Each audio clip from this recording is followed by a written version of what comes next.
Sometimes the loneliest among us see things others miss. Sometimes what looks broken carries the greatest treasure. Elias Boone lived alone in a worn-down shack, forgotten by most folks in town. At an old auction, he spent his last dollar on a limping horse nobody wanted. People laughed at the foolish old cowboy. But that night, the mare grew restless, pulling towards something in the distance. At dawn, Elias let her lead him across the valley to an empty canyon. There, she stopped at a patch of disturbed earth. When Elias dug down, his shovel struck metal, a chest filled with gold coins worth $11 million. But how did a lame horse know where a century-old treasure was buried? Before we jump back in, tell us where you're tuning in from, and if this story touches you, make sure you're subscribed, because tomorrow I've saved something extra special for you. The wind spoke to Elias Boone in ways most folks wouldn't understand.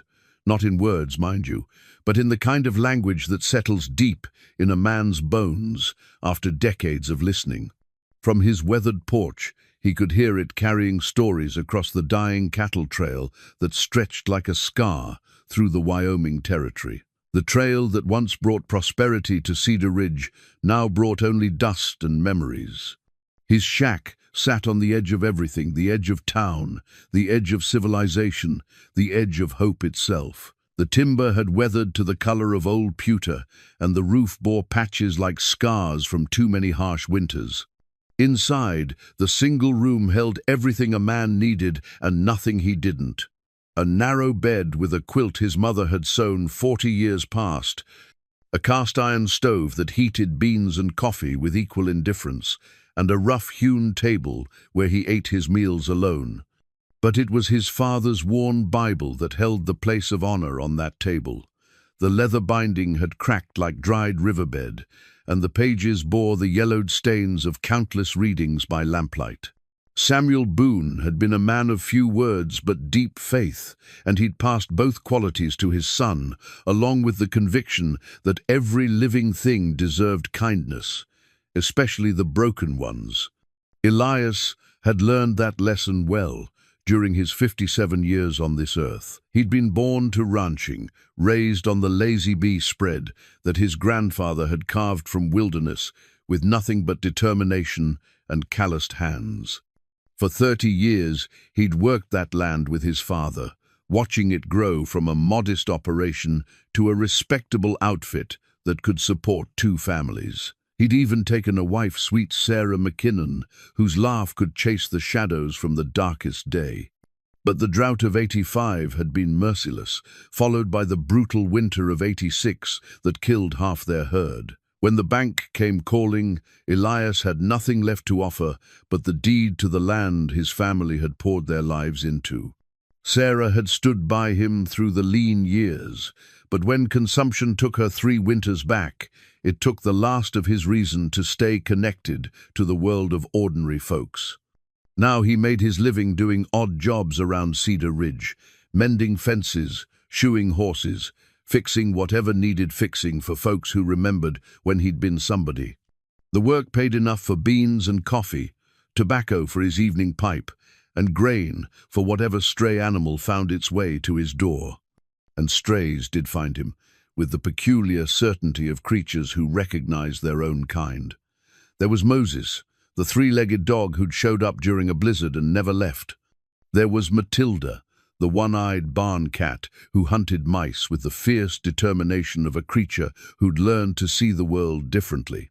And there had been others over the years, wounded birds, abandoned kittens, horses too old or broken for anyone else to bother with. The town of Cedar Ridge had mixed feelings about Elias Boone. Some folks, like Martha Hendricks, who ran the general store, saw him as a decent man dealt a hard hand. She'd slip an extra potato into his weekly provisions without mentioning it, or fail to charge him for the penny candy he sometimes bought for the children who gathered around him when he came to town. Martha had known him since they were both young, had danced with him at the church social before he'd set his sights on Sarah McKinnon. She was a handsome woman still, with graying brown hair she kept pinned in a practical bun, and eyes that missed nothing. Her store served as the unofficial gathering place for news and gossip, and she had a way of steering conversations away from unkind speculation about Elias's circumstances. Doc Sullivan, the town's physician, respected Elias for different reasons. He'd seen how gently the man handled injured animals, how he'd sit with a sick horse through the night, talking to it in that quiet voice that seemed to calm even the most fractious creature. The doc was a learned man who'd trained back east before coming to Wyoming for his health, and he recognized intelligence when he saw it, regardless of how it dressed. "That man has a gift," Doc would say when folks questioned Elias's methods. "Animals know things we've forgotten. They can sense who means them well."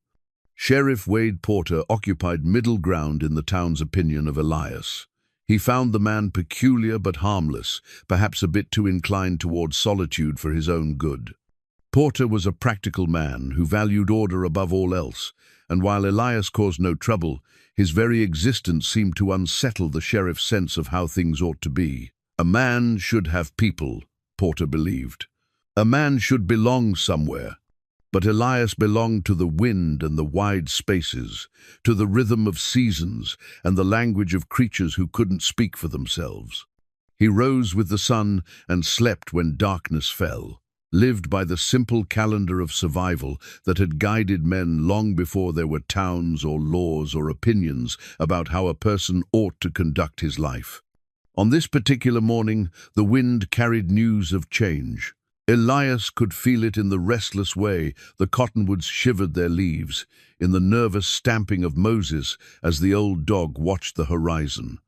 Change had a scent to it, sharp and metallic, like the air before a thunderstorm. The auction was set for noon at the Hendricks place, where old Tom Hendricks had finally succumbed to the cancer that had been eating at him for 2 years. Martha was selling off the livestock and equipment, keeping only what she needed to maintain the store.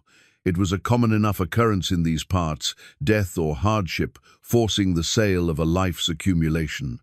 Elias hadn't planned to attend. He had no money for bidding and little use for another mouth to feed. But something in the wind's whisper suggested he should be there, the same something that had guided him to Moses during that blizzard and Matilda on the night she'd crawled under his porch to birth her kittens. He dressed in his good clothes, the brown wool trousers Sarah had mended for the last time before she died, and the white shirt that had yellowed, despite his best efforts to keep it clean. His hat, a battered Stetson that had seen better decades, sat square on his graying head as he walked the 2 miles into town. The auction had drawn a modest crowd. Ranchers from the surrounding spreads mingled with townspeople looking for bargains. Children ran between the adults' legs, while their mothers gossiped and their fathers evaluated the livestock with the practiced eyes of men who knew horseflesh. The auctioneer, a red-faced man named Crawley, worked his way through the smaller items, first tools and tack, household goods and wagon parts. The bidding was spirited enough, though most items went for less than they'd have brought in better times. Then they brought out the horses, and Elias felt his heart constrict with familiar pain. There were 6 animals in all, ranging from a spirited young gelding that would bring good money to an ancient plough horse whose working days were long behind him. But it was the mare at the end of the line that caught and held his attention. She was a sorrel with white markings, probably 15 hands high, with the kind of refined head that spoke of good breeding somewhere in her past. But her left front leg bore the telltale signs of an old injury that had healed poorly, leaving her with a pronounced limp that made her virtually worthless for anything requiring speed or endurance. "Now this here's a gentle mare," Crawley announced, though his tone suggested he was making the best of a bad situation. "She's got years left in her, perfect for light work or maybe teaching youngsters to ride." The bidding was lackluster. A few ranchers made half-hearted offers, more out of politeness than genuine interest. When the price reached 50 cents, the bidding stalled entirely. Crawley looked around the crowd with the expression of a man trying to sell snow to Eskimos. "Come now, folks," he cajoled. "This is a fine animal, just needs the right situation. Do I hear 60 cents? Silence stretched like taffy in the afternoon heat. Elias found himself studying the mare's face, noting the intelligence in her dark eyes and the way she held herself despite her obvious discomfort. There was dignity in her bearing, the kind that spoke of pride unbroken by hardship. 50 cents, then, Crawley said with resignation. Going once. $1, Elias called out, his voice carrying clearly across the suddenly quiet crowd. Heads turned toward him, some in surprise, others in the kind of pity reserved for fools and drunkards. Martha Hendricks shot him a worried look, knowing as well as anyone that $1 represented a significant portion of his weekly income. $1 bid, Crawley announced, perking up at the prospect of closing the sale. Do I hear $1.25? The silence stretched longer this time, filled with the uncomfortable awareness that they were watching a man make a foolish decision for reasons they couldn't understand. Finally, Crawley brought down his gavel. Sold to Elias Boone for $1. The crowd dispersed with the particular awkwardness that follows a moment when someone's private struggles become public entertainment. Elias approached the mare slowly, letting her catch his scent and grow accustomed to his presence. Up close, he could see the full extent of her condition, not just the damaged leg, but the dullness in her coat that spoke of inadequate feed and the way she favored her right side when she shifted her weight. Easy, girl, he murmured, extending his hand for her to sniff. Looks like we're both a little worse for wear. The mare accepted his touch with the resignation of a creature who'd learned not to expect much from human contact. But when he stroked her neck, she leaned into the pressure slightly, as if remembering a time when such gestures had been common. What you gonna call her? Martha Hendricks appeared at his elbow, concern creasing her features. Elias considered the question as he continued stroking the mare's neck. Haven't thought about it, he admitted. Suppose something will come to mind. Elias. Martha's voice carried the weight of long friendship and longer worry. You sure you can afford to take on another mouth to feed? He turned to look at her, noting the genuine care in her eyes. Martha had been Sarah's friend too, had held her hand during the long nights when the consumption made breathing an ordeal. She had every right to question his judgment. Sometimes a man finds exactly what he needs, he said quietly, even when he doesn't know he's looking for it. Martha studied his face for a long moment, then nodded. I suppose that's true enough. Tom always said you had a way with creatures that needed understanding. As if summoned by the mention of her late husband's name, the weight of loss settled over them both. Tom Hendricks had been a good man, steady and kind, who'd built a modest life through honest work and careful planning. His death had reminded everyone in Cedar Ridge of how quickly circumstances could change, how thin the line was between security and destitution. You take care of her, Martha said finally, and take care of yourself. The walk home took longer than usual as Elias adjusted his pace to accommodate the mare's limp. She followed docilely enough, though he noticed how her ears swiveled constantly, as if she were listening for something only she could hear. By the time they reached his shack, the sun had begun its descent toward the western hills, painting the sky in shades of amber and rose. Elias led the mare to the small corral he'd built years ago for the occasional horse that needed temporary shelter. The fence was sound enough, though the posts showed their age, and there was a lean-to that would provide some protection from the weather. As he removed the lead rope, the mare turned to look at him directly, and for a moment Elias had the unsettling sensation that she was trying to communicate something important. Her eyes held an intensity that seemed almost human, a quality he'd rarely seen in animals, no matter how intelligent. "What is it, girl?" he asked softly. "What's got you so troubled?" But the mare only stamped her good front foot and moved to investigate the hay he'd spread for her, leaving Elias with the distinct feeling that she knew something he didn't. As he walked back to his shack in the gathering dusk, he couldn't shake the impression that his life had just taken a turn toward something he couldn't yet name or understand. That night, as he sat on his porch smoking his evening pipe, the mare's restlessness was evident even in the dim light from his oil lamp. She paced the small corral as much as her injured leg would allow, frequently stopping to stare off toward the eastern canyon country. Her behavior reminded him of Moses during thunderstorms, when the old dog would whine and pace, sensing electrical tension in the air long before the first lightning flash. "Settle down, girl," he called softly. "Tomorrow's another day." But even as he spoke the words, Elias Boone suspected that tomorrow would bring something different, something that would test the quiet equilibrium he'd built around his solitary life. The wind whispered agreement through the cottonwood leaves, carrying with it the scent of change and the promise of revelations yet to come. Dawn came with the peculiar stillness that sometimes precedes momentous events, though Elias had no way of knowing this as he stepped onto his porch with his first cup of coffee.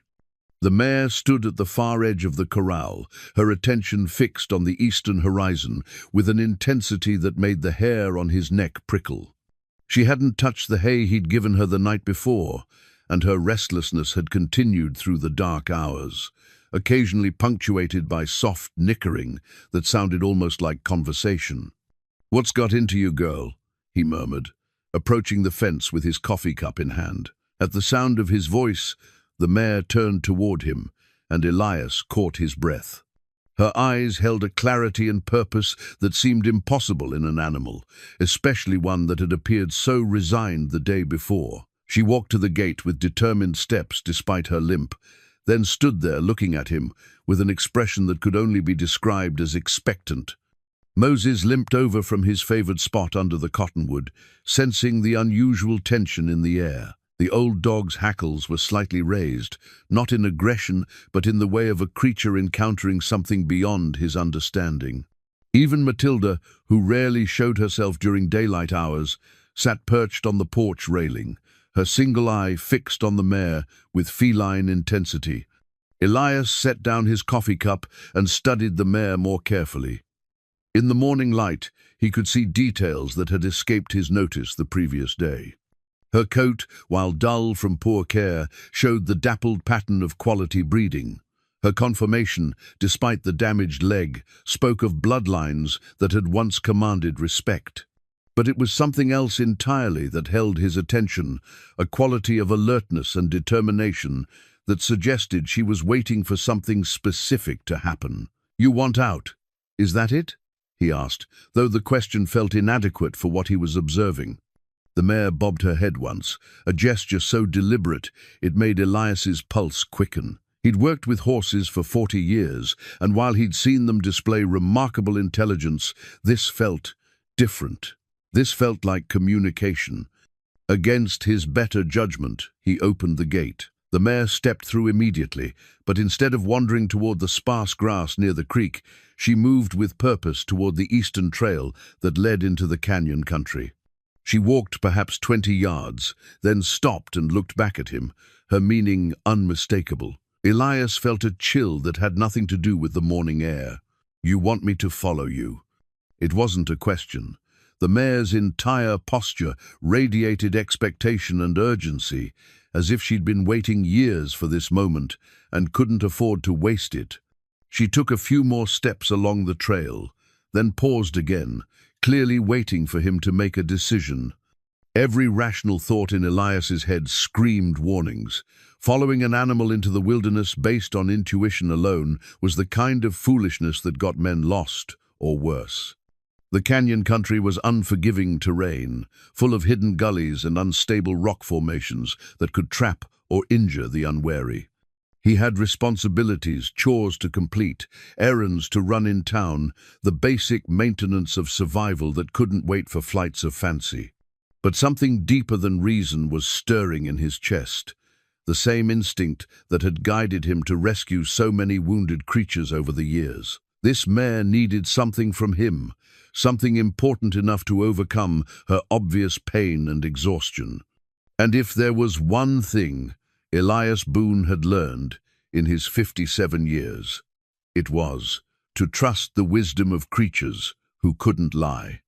He went back to the shack long enough to grab his hat, fill his canteen, and pocket the few remaining pieces of jerky from his meager stores. Moses whined and followed him to the corral gate, But Elias shook his head. "Not this time, old friend. That leg of yours wasn't made for canyon hiking." The dog's expression was so mournful that Elias almost relented, but the mare's increasing agitation decided him. Whatever this journey entailed, it needed to happen soon, and it needed to happen without the complications that would come from bringing a three-legged dog along. The mare set a pace that accommodated her injury while still covering ground efficiently. She seemed to know exactly where she was going, following game trails and natural passages through the broken landscape with the confidence of long familiarity. Elias found himself studying the terrain with new eyes, noting features he'd never paid attention to, despite having lived in the area for decades. They climbed steadily for the better part of an hour, working their way through stands of juniper and over rocky outcroppings that offered increasingly dramatic views of the valley below. The mare never hesitated at trail junctions, never showed uncertainty about direction. She moved with the purposefulness of someone following a map burned into memory. The canyon she finally led him to was one Elias had never explored, hidden behind a cluster of massive boulders that made it nearly invisible from the main trail.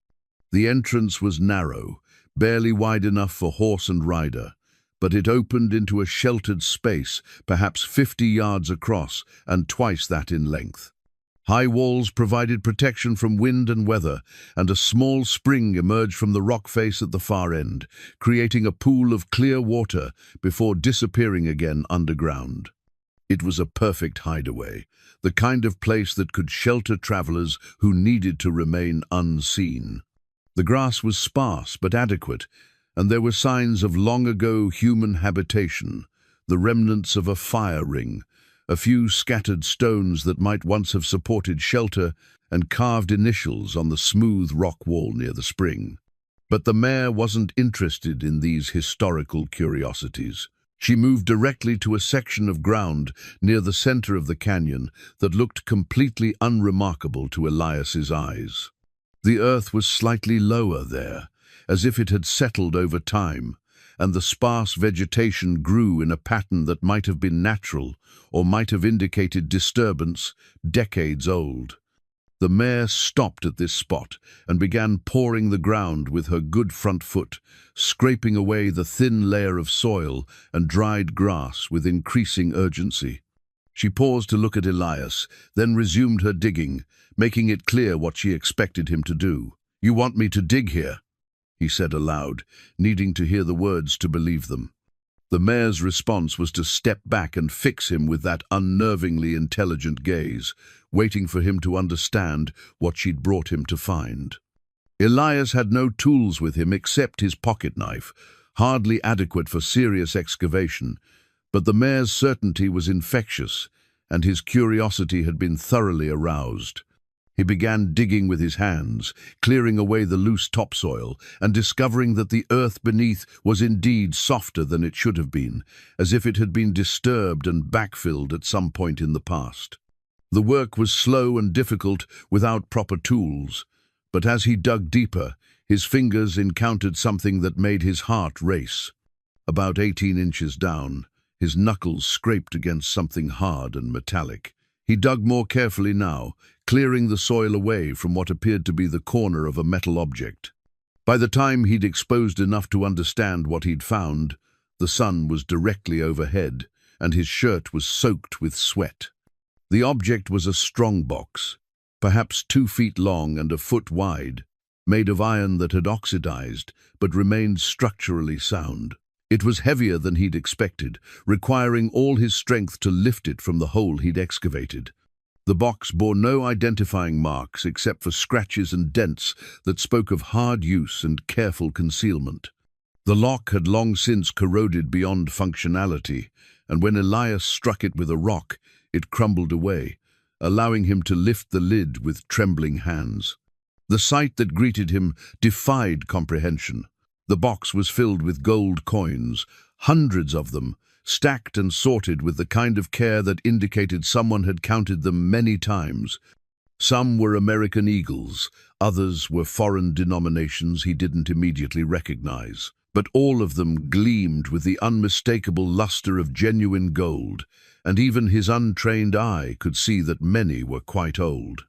Elias sank back on his heels, staring at the treasure with a mixture of awe and disbelief. The coins represented more wealth than he'd ever imagined possessing, enough to buy a dozen ranches or live in luxury for the rest of his life.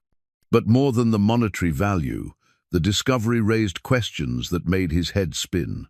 How had a lame horse known exactly where to find buried treasure? Who had hidden this wealth, and why hadn't they returned for it? How long had it been here, waiting for someone to uncover it? The mare seemed satisfied now that her purpose had been accomplished. She moved to the spring to drink deeply, then began grazing on the sparse grass as if this were the most natural outcome in the world. Her earlier urgency had been replaced by a kind of peaceful contentment that only deepened the mystery. Elias examined several of the coins more closely, noting dates that ranged from the 1850s to the 1870s. Some bore the marks of banks he recognized from Denver and Colorado Springs, while others carried foreign stamps that suggested they'd traveled considerable distances before ending up in this hidden canyon. The total value was impossible to calculate without expert assessment, but even a conservative estimate suggested he was looking at a fortune that would transform his life completely. But transformation, he was beginning to understand, came with its own set of complications. This wasn't money he'd earned through honest work or inherited through family connection. This was treasure of unknown origin, hidden for reasons he couldn't begin to guess.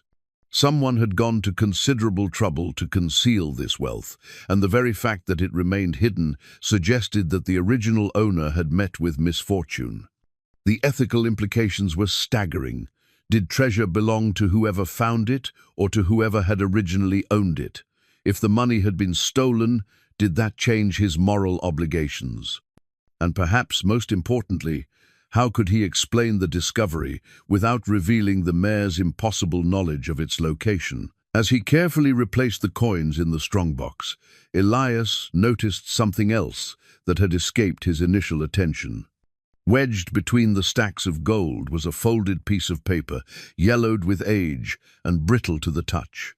He unfolded it carefully, revealing what appeared to be a hand-drawn map showing the relative positions of the canyon, the spring, and several other locations marked with symbols he didn't recognize. The implications hit him like a physical blow. This wasn't the only cache. The map suggested there were other hiding places, other treasures waiting to be discovered by someone who knew where to look. And somehow, impossibly, the mayor seemed to possess that knowledge. He folded the map carefully and tucked it into his shirt pocket, then hefted the strongbox and carried it to a shaded spot near the spring. The mare watched his movements with approval, occasionally lifting her head from grazing to check his progress. Her behavior suggested this was all proceeding according to some plan he couldn't understand. The journey back to his shack was both easier and more difficult than the morning's trek. The mare seemed energized by their success, moving with less apparent discomfort despite her injury. But Elias found himself constantly looking over his shoulder, hyper-aware of every sound and movement in the landscape around them. The weight of the treasure made him feel exposed and vulnerable in a way he'd never experienced before. By the time they reached home, the sun was beginning its descent toward evening, and Moses was beside himself with relief at their return. The old dog circled them both repeatedly, sniffing at the strongbox with the kind of intensity that suggested he understood something significant had occurred. Elias carried the treasure into his shack and placed it on the rough table next to his father's Bible. The contrast between the two objects, one representing spiritual wealth, the other material fortune, wasn't lost on him. He'd spent most of his adult life believing that contentment came from simple pleasures and honest work. Now he faced the possibility that a single day had made him one of the wealthiest men in the territory. But wealth, he was discovering, brought its own form of poverty. The coins represented choices he'd never had to make, responsibilities he'd never had to bear, and dangers he'd never had to consider. For the first time since Sarah's death, Elias Boone felt truly afraid not of hardship or loneliness, but of prosperity and the complications that would inevitably follow. Outside, the mare had settled into the corral with obvious satisfaction, finally showing interest in the hay he'd provided. But even as she ate, her ears remained alert, swiveling occasionally toward the eastern canyon, as if she were listening for something only she could hear. Whatever had driven her to lead him to the treasure, Elias suspected their adventure was far from over. As darkness fell and he lit his evening lamp, the gold coins gleamed with their own inner fire, beautiful and ominous in equal measure. Somewhere in the distance, a coyote howled its loneliness to the star-filled sky, and Elias Boone wondered if his own days of simple solitude were drawing to a close. Sleep proved elusive that first night after the discovery. Elias lay on his narrow bed, staring at the ceiling while his mind churned through the implications of what he'd found. Every creak of the old shack's timber made him tense. Every night, sound from the surrounding wilderness set his nerves on edge. The strongbox sat on his table like a sleeping beast, its presence transforming his familiar sanctuary into something foreign and uncertain. By dawn, he'd made his first decision. The treasure needed to be hidden, at least until he could determine its origins and his legal standing. But first, he needed answers, and those would require research that went beyond his own limited knowledge. After completing his morning chores and ensuring the mare was comfortable, Elias walked into Cedar Ridge with a purpose he hadn't felt in years. The town's small library occupied the back room of the schoolhouse, tended by Miss Eleanor Hartwell, the schoolma'am who'd arrived from Boston 3 years earlier with boxes of books and revolutionary ideas about education. "Mr. Boone," she greeted him with surprise as he entered the cramped room, lined floor to ceiling with volumes. "I don't believe I've seen you here before." Eleanor Hartwell was a woman of perhaps 35, with intelligent grey eyes and prematurely silver hair that she wore in a style more practical than fashionable. She'd earned the respect of Cedar Ridge's parents through her dedication to their children's education, though some still questioned the wisdom of hiring an unmarried woman from back east. "I'm hoping you might have some books about the history of this area," Elias said, removing his hat, "particularly anything about banking or criminal activity from the past 20 years or so." Miss Hartwell's eyebrows rose slightly, but she was too polite to inquire about his sudden interest in local history. "We have several volumes that might help. The territorial archives include newspaper collections and some official records. May I ask what specific period you're researching?" "The 1870s, mostly. Looking for information about bank robberies or large thefts in Colorado and Wyoming territories." She moved efficiently through the stacks, selecting several bound volumes of newspaper reprints and a thick tome titled Criminal History of the Western Territories. As she placed them on the reading table, her expression grew curious. "This is quite a change from your usual interests, Mr. Boone. Are you perhaps writing something?" The question caught him off guard. Writing had never occurred to him, but it provided a convenient explanation for his research. "Just trying to understand some stories I've heard. Sometimes the past has a way of catching up with the present." Miss Hartwell nodded thoughtfully. "Indeed it does. These materials should give you a good foundation. The newspaper archives are particularly thorough for major crimes. Editors of that era seem to relish reporting on dramatic robberies and their aftermath." Elias spent the morning poring over the records, his attention sharpening when he found what he was looking for. The Denver Mountain News, dated September 15, 1874, carried a front-page story that made his blood run cold. "Daring daylight robbery nets thieves, 200 in gold." The article detailed the theft of a massive shipment of gold coins from the First National Bank of Colorado Springs. The robbery had been carried out by a gang of 5 men, led by someone known only as Gentleman Jim, described as unusually polite and well-spoken for an outlaw. The stolen money had been destined for widows' pensions and an orphanage fund, making the crime particularly heinous in the public eye. More disturbing still was the description of the theft's execution. The robbers had shown intimate knowledge of the bank's operations and the timing of the gold shipment, suggesting inside information. 3 bank employees had been killed during the robbery, and a 4th had died later from his wounds. Follow-up articles over the subsequent months painted a picture of a massive manhunt that had consumed significant territorial resources. 2 members of the gang had been captured and hanged within weeks of the robbery. A 3rd had been shot and killed while resisting arrest near the Colorado-Wyoming border. But Gentleman Jim and his remaining partner had vanished completely, along with the stolen gold. The final article Elias found was dated November 10, 1874. Gentleman Jim, captured and hanged, stolen gold remains missing.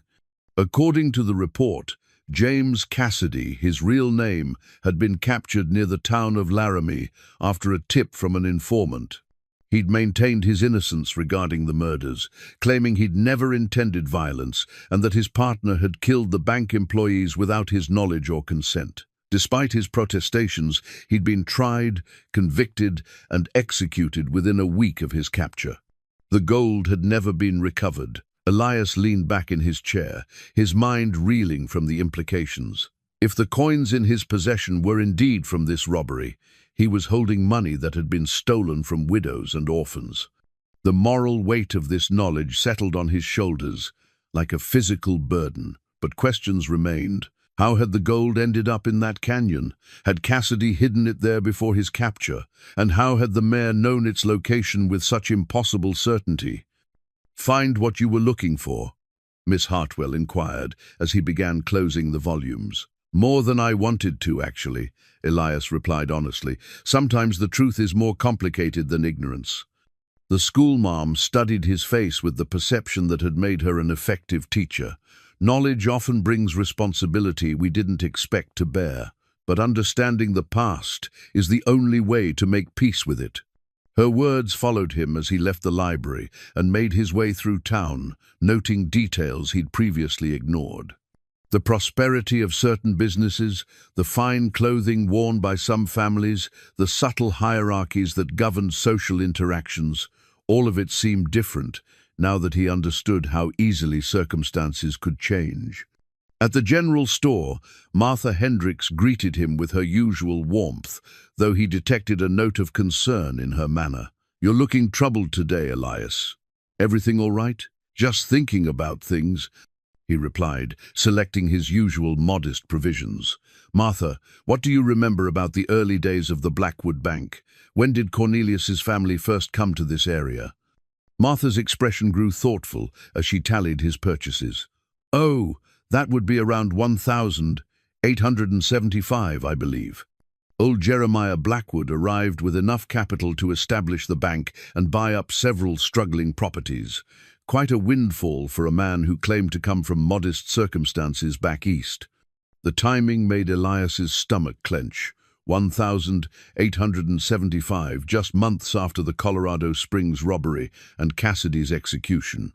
Did anyone ever question where his money came from? "Not openly," Martha said carefully. "But there was talk, naturally. A man doesn't usually arrive in frontier territory with that kind of wealth, unless he's running from something or towards something. But Jeremiah was a smooth talker, very respectable in his dealings. He married well, contributed to the church, helped establish several businesses in town. And his son Cornelius?" Martha's expression cooled slightly. "Cut from different cloth, that one. Where Jeremiah at least maintained the appearance of Christian charity, Cornelius seems to view every transaction as an opportunity to gain advantage. He's been buying up properties from folks who can't make their loan payments, consolidating land for purposes he keeps to himself." This information added another layer of complexity to Elias's situation. If the Blackwood family fortune had been built on stolen gold that was rightfully owed to widows and orphans, then the current generation was continuing to profit from historical injustice. On his way home, Elias encountered Sheriff Porter outside the courthouse. The lawman's greeting was cordial but professional, with the hint of curiosity that always seemed to accompany their interactions. "Afternoon, Elias. Heard you were doing some research at the schoolhouse today.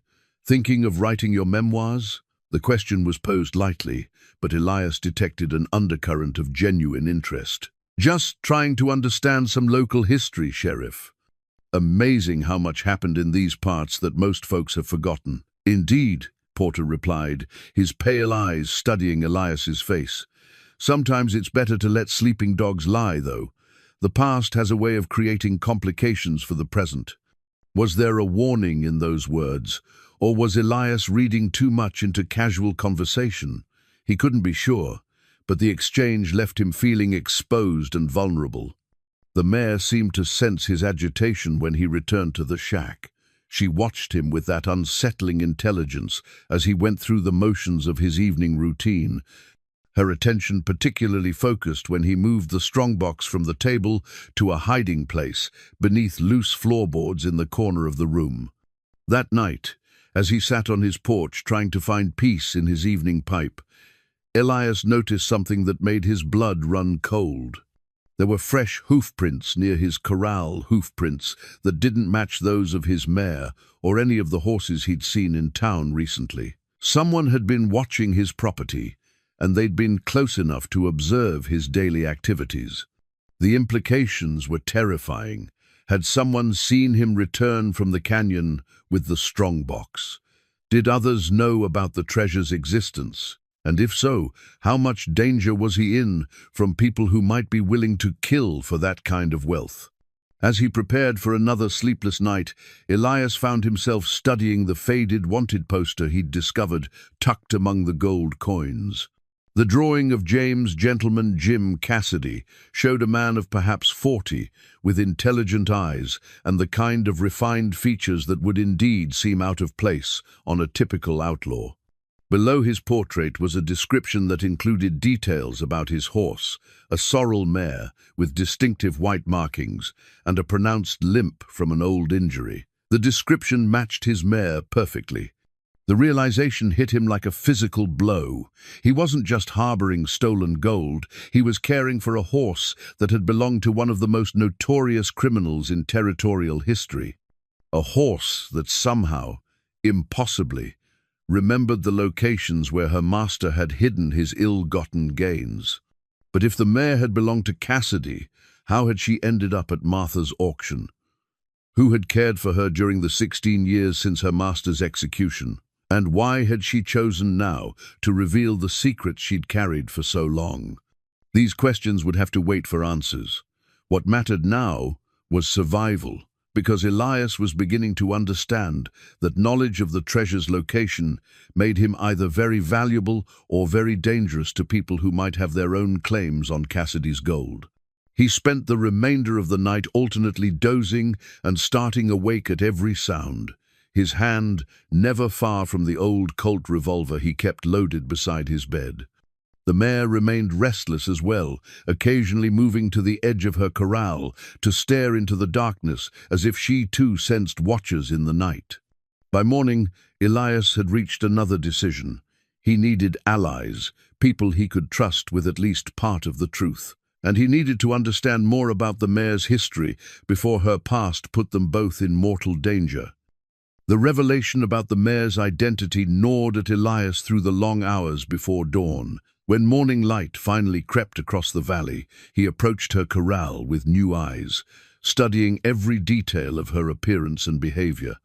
If she truly was Cassidy's horse, then she was far older than any animal had a right to be pushing 30 years at minimum, an age that should have left her barely able to stand, much less navigate difficult terrain with the purpose she'd shown. "What are you, girl?" he whispered as he offered her grain. "And what do you need from me?" The mare's response was to nuzzle his shoulder gently, then turn her attention to a section of her saddle blanket that had been gnawing at Elias's consciousness. There was something odd about the way the fabric bunched in one corner, as if something had been sewn inside the lining. With careful fingers, he examined the blanket more thoroughly, finding what felt like a stiff piece of material hidden within the padding. Using his pocket knife, he carefully opened the seam and extracted a folded piece of oiled leather, yellowed with age, but still intact. Inside, the leather wrapping was another map, more detailed than the one he'd found with the coins. This one showed not just the canyon where he'd discovered the strongbox, but two additional locations marked with different symbols. One appeared to be deeper in the canyon country, perhaps a day's ride to the northeast. The other was closer to town, in an area that looked disturbingly familiar. Studying the landmarks more carefully, Elias realized the third location was on property that now belonged to Cornelius Blackwood. The irony was bitter if this map was accurate. At least part of Cassidy's stolen treasure was hidden on land owned by the family who'd built their fortune on the proceeds of that same theft. The implications made his head spin. Had the Blackwood family known about the hidden treasure all along? Was their acquisition of that particular property coincidental, or had they specifically sought it out? And if they knew about the treasure, why hadn't they recovered it? These questions demanded investigation, but first Elias needed to understand more about the mare herself. Her impossible longevity and uncanny knowledge suggested something beyond normal animal intelligence. He'd heard stories from old-timers about horses that seemed to possess almost supernatural awareness, animals that could sense danger or navigate by instincts that defied explanation. His contemplation was interrupted by the sound of approaching hoofbeats. Through his window, he saw Cornelius Blackwood himself riding up the trail, accompanied by two men Elias didn't recognize. The banker was an imposing figure, tall and broad-shouldered, with the kind of commanding presence that came from wielding power over other people's lives. Elias quickly concealed the map and stepped onto his porch, affecting the casual demeanor of a man with nothing to hide. The effort felt transparent, but he had little choice but to play the role of the simple cowboy. "Mr. Boone," Blackwood called out as he dismounted. "I hope you don't mind the intrusion. I was riding through the area and thought I'd stop to discuss a business proposition." The banker's companions remained mounted, their eyes constantly scanning the property with the alert attention of men accustomed to potential trouble.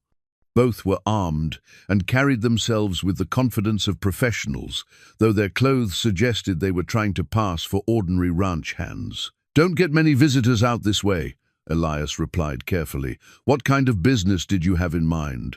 Blackwood's smile was practiced and cold. "I've been consolidating properties in this area for a development project. Your land, while modest, sits in a strategic location that would complete a rather important parcel. I'm prepared to offer you a fair price, more than fair, actually." "Not looking to sell," Elias said simply. "This place suits me fine." "I understand your attachment," Blackwood continued, his tone remaining pleasant despite the rejection.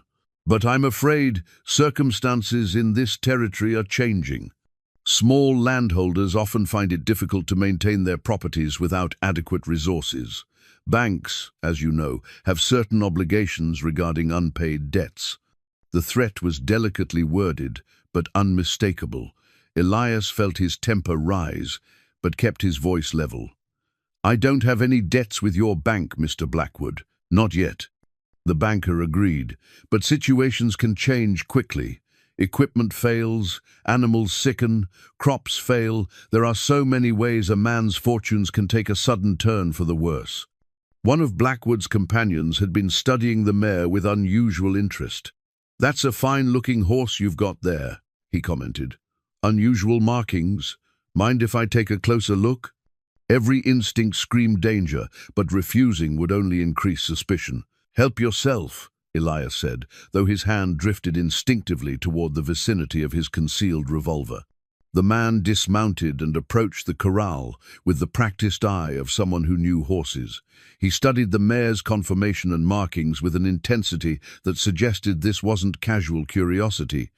After several minutes, he returned to his employer with a slight nod that made Elias's blood run cold. "Interesting animal," Blackwood observed. "She has the look of quality breeding, despite her obvious infirmity. Where did you acquire her?"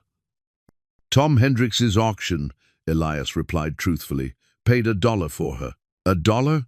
Blackwood's eyebrows rose in apparent surprise. That seems remarkably cheap for such a distinctive animal. I'm something of a horse enthusiast myself. I'd be curious to know her lineage. The conversation was moving into dangerous territory. Don't know much about her history, Elias said. Just figured she deserved a chance at a decent life. Admirable sentiment, Blackwood murmured, though his eyes remained calculating. Well, I won't take up more of your time, but I do hope you'll reconsider my offer. The development I'm planning would bring considerable prosperity to this area. It would be unfortunate if anyone were left out of such opportunities. After the men departed, Elias stood on his porch, watching until they disappeared over the ridge. The mare had remained agitated throughout the visit, pacing her corral and occasionally snorting in a way that suggested she recognized at least one of the visitors. The conversation had confirmed several of his worst fears. Blackwood's interest in his property wasn't coincidental, and the banker's companion had clearly recognized something significant about the mare. Elias was no longer dealing with abstract historical mysteries. He was caught up in something that posed immediate and personal danger. That afternoon, he decided to seek advice from someone he trusted. Doc Sullivan's office occupied the ground floor of his house on the outskirts of town, a location that afforded some privacy for sensitive conversations. The doctor greeted him with the warm concern of an old friend. "Elias, you look like a man carrying heavy burdens. What can I do for you?" Doc Sullivan was one of the few people in Cedar Ridge who'd known Elias during his prosperous years, and their friendship had survived the reversal of his fortunes. The doctor was also a man of education and discretion, qualities that made him an ideal confidant for delicate matters. "Doc, I need some advice about a situation that's gotten more complicated than I know how to handle." The physician gestured toward a chair and poured 2 glasses of whiskey from a bottle he kept for medicinal purposes. "Tell me what's troubling you." Elias had rehearsed this conversation during the walk to town, deciding how much truth he could reveal without compromising either of them. Let's say a man found something valuable that might belong to someone else, something from long ago, where the rightful owner is dead, but there might be other people with claims on it.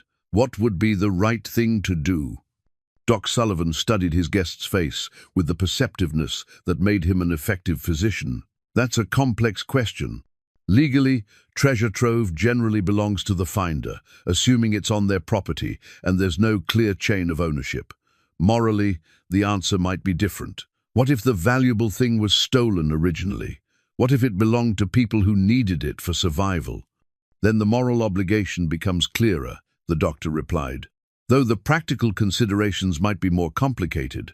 Sometimes doing the right thing can put a person in considerable danger.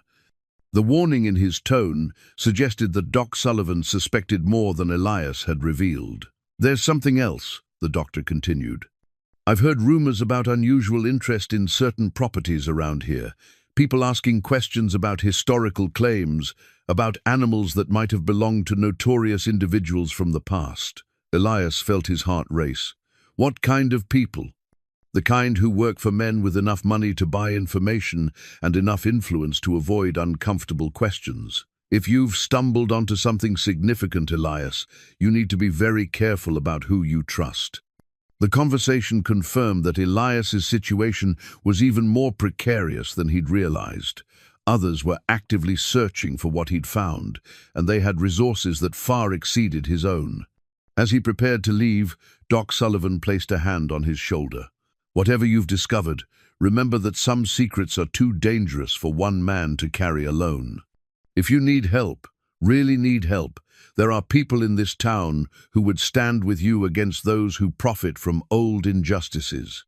The walk home gave Elias time to process what he'd learned. The net was closing around him faster than he'd anticipated, and his options were becoming increasingly limited. He could try to return the treasure to its rightful owners if he could identify them after 16 years. He could attempt to expose the Blackwood family's connection to the original theft, or he could flee with what he'd found, leaving behind the only life he'd ever known. None of these choices offered easy solutions or guaranteed safety. When he reached his property, he found fresh evidence that his fears were justified. Someone had been through his shack while he was gone. Nothing was missing, but items had been moved slightly, searched by someone skilled enough to almost cover their tracks.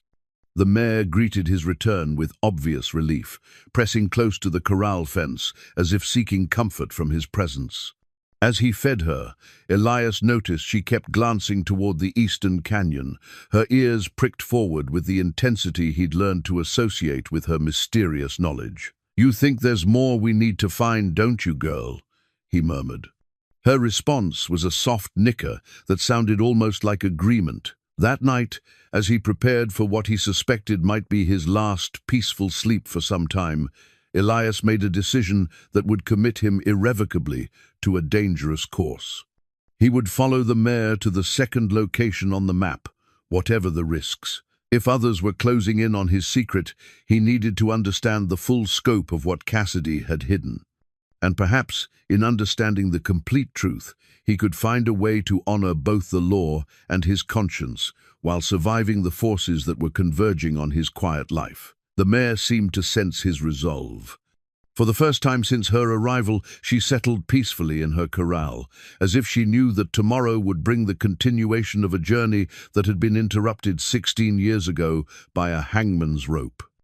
Dawn came gray and overcast, matching Elias's mood as he prepared for the journey to the second location marked on Cassidy's map. The mare seemed to sense the importance of the day, standing alert at the corral gate despite the early hour. Her eyes held that familiar intensity, as if she'd been waiting for this moment as long as she'd waited for their first expedition. The route to the northeast canyon country would take them through more remote terrain than their previous journey, away from established trails and into areas where few people ventured. This isolation offered both safety and danger. They were less likely to encounter Blackwood's men, but if something went wrong, help would be impossibly far away.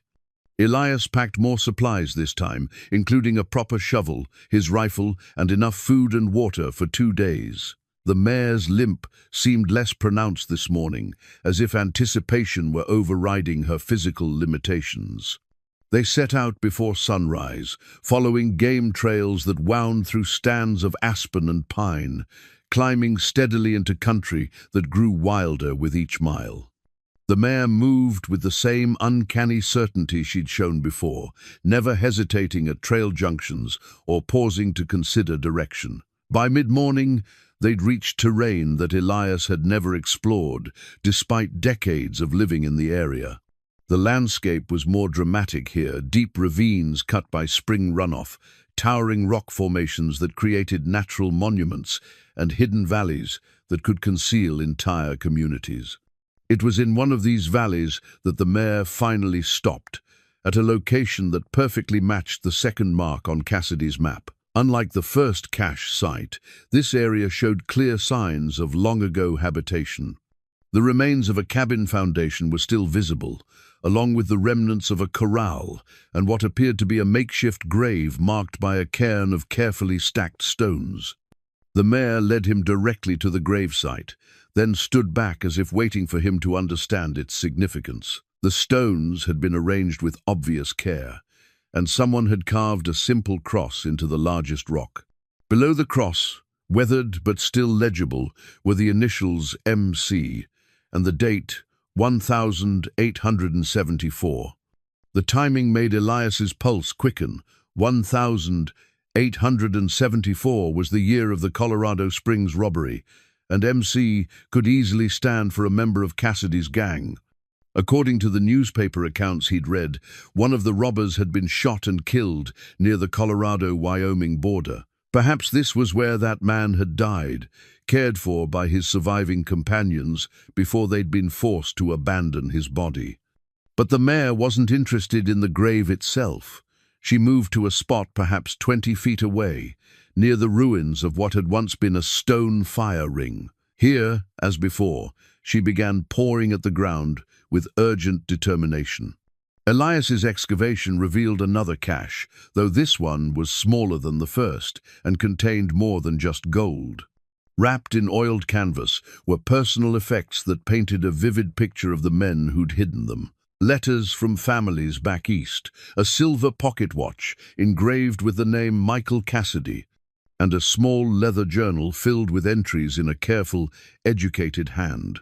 But it was the locket that stopped Elias cold. The silver pendant was beautifully crafted, containing a photograph of a young woman holding a small child.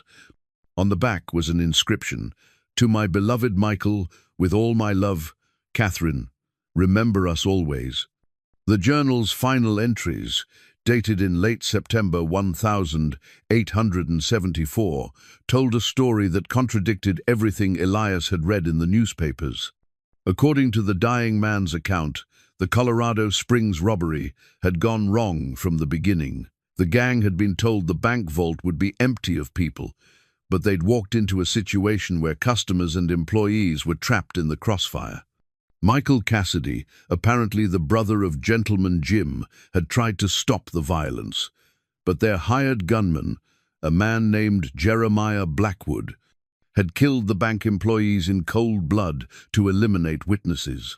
The entry described Jim's horror and rage at the betrayal, his desperate attempt to stop the killing before it was too late. The revelation hit Elias like a physical blow. Jeremiah Blackwood, the founder of Cedar Ridge's banking empire, hadn't just stolen the recovered gold. He'd been part of the original robbery, the one responsible for the murders that had made the crime so notorious. He'd betrayed his own partners, then used his knowledge of their hiding places to recover the treasure after their deaths. Michael's journal entries grew weaker as his wound worsened, but his final words were clear. "Jim plans to return the money to those who lost it. We never meant for innocent people to die. Jeremiah will pay for what he's done, if not in this life, then in the next. The money belongs to the widows and children, not to murderers who hide behind respectability." Elias sat back on his heels, overwhelmed by the magnitude of what he'd discovered. The Blackwood family hadn't just profited from stolen money, they'd built their fortune on the blood of innocent people, then allowed others to hang for crimes they'd committed themselves. The mayor watched him process this information with what could only be described as satisfaction. Her mission was becoming clearer. She wasn't just leading him to treasure, but to evidence that could expose a decades-old injustice and clear her master's name. But with understanding came an even greater burden of responsibility. Elias now possessed proof of Cornelius Blackwood's family legacy, evidence that could destroy the most powerful man in the territory. Such knowledge made him incredibly dangerous to those who profited from the current arrangement, and incredibly valuable to those who sought justice. As he carefully repacked the evidence, Elias noticed that several pages had been torn from the back of Michael's journal. The missing sections might contain even more damaging information, details about Blackwood's involvement or the locations of additional evidence. The ride back to his property was tense and watchful. Elias found himself studying every ridge and outcropping, alert for signs of pursuit or surveillance. The mare seemed equally nervous, frequently stopping to listen for sounds that her keener senses might detect before his own. Their caution proved justified when they crested the final hill before his valley. Smoke was rising from the direction of his shack, too much smoke for his cooking fire, and coming from the wrong location. Elias dismounted and approached on foot, leaving the mare hidden in a grove of cottonwoods. What he found made his heart sink. His home had been systematically destroyed, furniture overturned and broken, floorboards pried up, even the walls bearing the marks of a thorough search. The strongbox's hiding place had been discovered and emptied, though the searchers had apparently found only the container, not its contents. More disturbing were the signs that this hadn't been a random act of vandalism. The destruction was methodical and professional, the work of men who knew how to search a property thoroughly. They'd been looking for something specific, and their failure to find it had led to increasingly aggressive tactics. Moses limped out from under the porch where he'd been hiding, whimpering with relief at Elias's return. The old dog bore no injuries, suggesting the searchers had been focused on their mission rather than casual cruelty. But Matilda was nowhere to be seen, and Elias feared the worst for the one-eyed cat who'd been his companion for so many years. A note had been left on his overturned table, written in an educated hand. "You have something that belongs to others.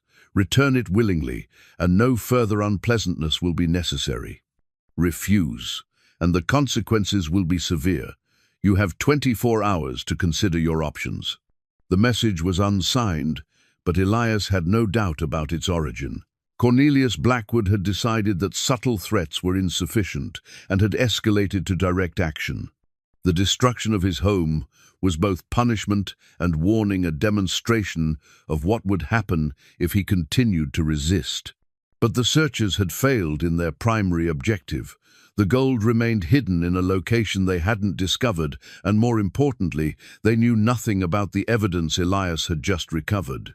Michael Cassidy's journal and personal effects could expose the truth about the Colorado Springs robbery and the Blackwood family's criminal foundation. As he stood among the ruins of his simple life, Elias faced a choice that would define his remaining years. He could surrender the treasure and try to rebuild his quiet existence, knowing that innocence had died for money that was rightfully theirs.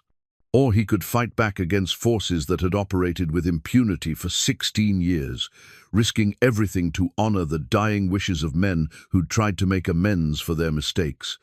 The mare's soft nicker from the trees seemed to carry the weight of expectation. She'd carried these secrets for decades, waiting for someone who would have the courage to act on them.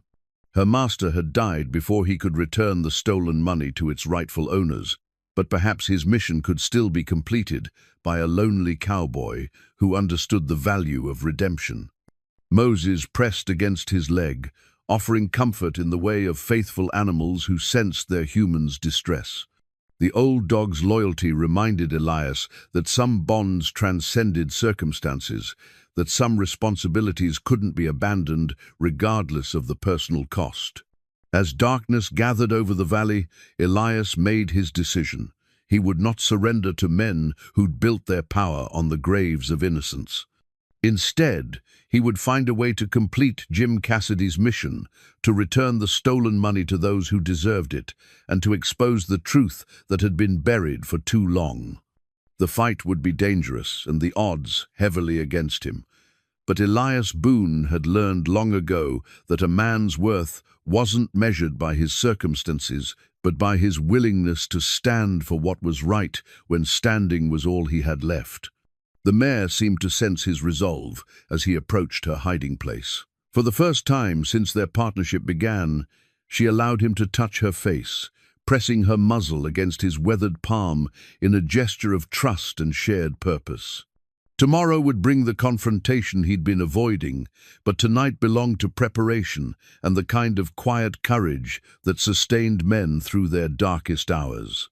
In the distance, a coyote's howl carried across the wilderness, lonely and defiant, a sound that perfectly captured the spirit of creatures who refused to surrender to forces beyond their control. The night passed in restless vigil, with Elias keeping watch from a concealed position among the rocks above his destroyed home. The mare grazed quietly nearby, her presence both comfort and reminder of the responsibilities that weighed on his shoulders. Moses had refused to leave his side, the old dog's instincts telling him that danger still lurked in the darkness beyond their small circle of safety. As dawn broke across the valley, Elias made his way carefully back to the ruins of his shack.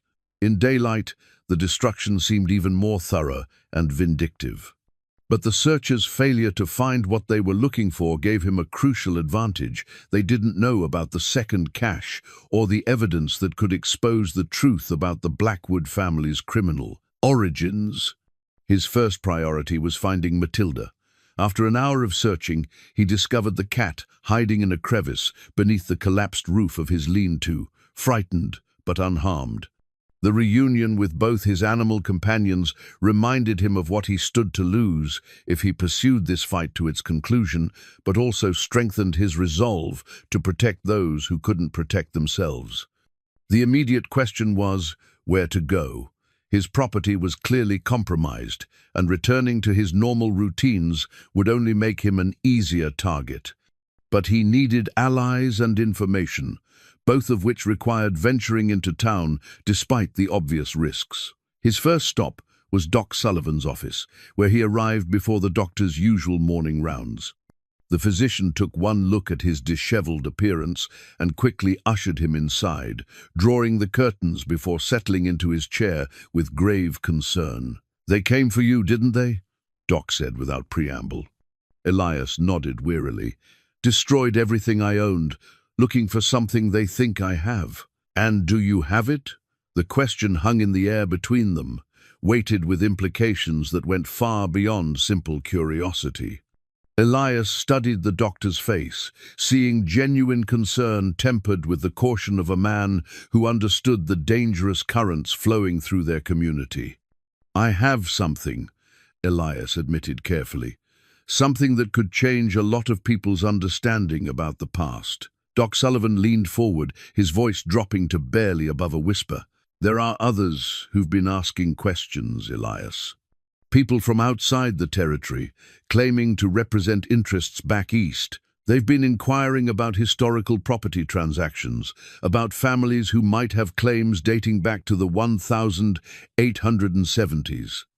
This information added another layer of complexity to an already precarious situation. What kind of people? Lawyers, mostly. But also a woman well-dressed, educated, asking very specific questions about the Colorado Springs bank robbery and what happened to the victims' families. Elias felt his pulse quicken.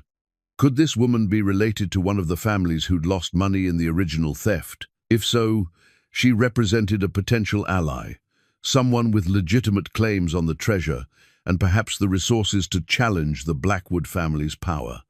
"Where is she staying?" he asked. "The hotel, under the name Catherine McKinnon. She's been very discreet, but word travels in a town this size."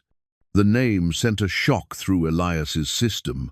McKinnon, the same surname as his late wife Sarah. Could this be a coincidence, or was there a family connection he'd never known about? The timing seemed too precise to be random. Doc Sullivan continued, his expression growing more serious. "There's something else you need to know. Cornelius Blackwood has been meeting with Sheriff Porter privately, and there's talk about bringing in additional law enforcement from the territorial capital. They're claiming concern about criminal elements operating in the area." The implications were clear. Blackwood was maneuvering to have Elias arrested on fabricated charges, using his influence with local law enforcement to eliminate the threat legally and quietly. Once he was in custody, any evidence he'd gathered would disappear, and the truth would be buried permanently. "I need to examine that mare of yours," Doc said suddenly. "There's something about her that's been bothering me since you brought her home."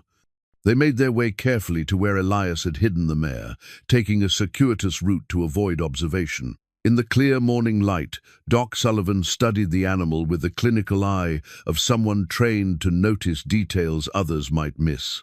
"Help me move her mane," he instructed, running his hands along the mare's neck.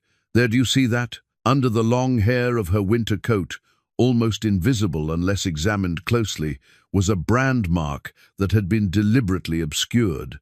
The symbol was distinctive, an intertwined JC surrounded by a circle, partially burned over with a different iron to make it harder to read.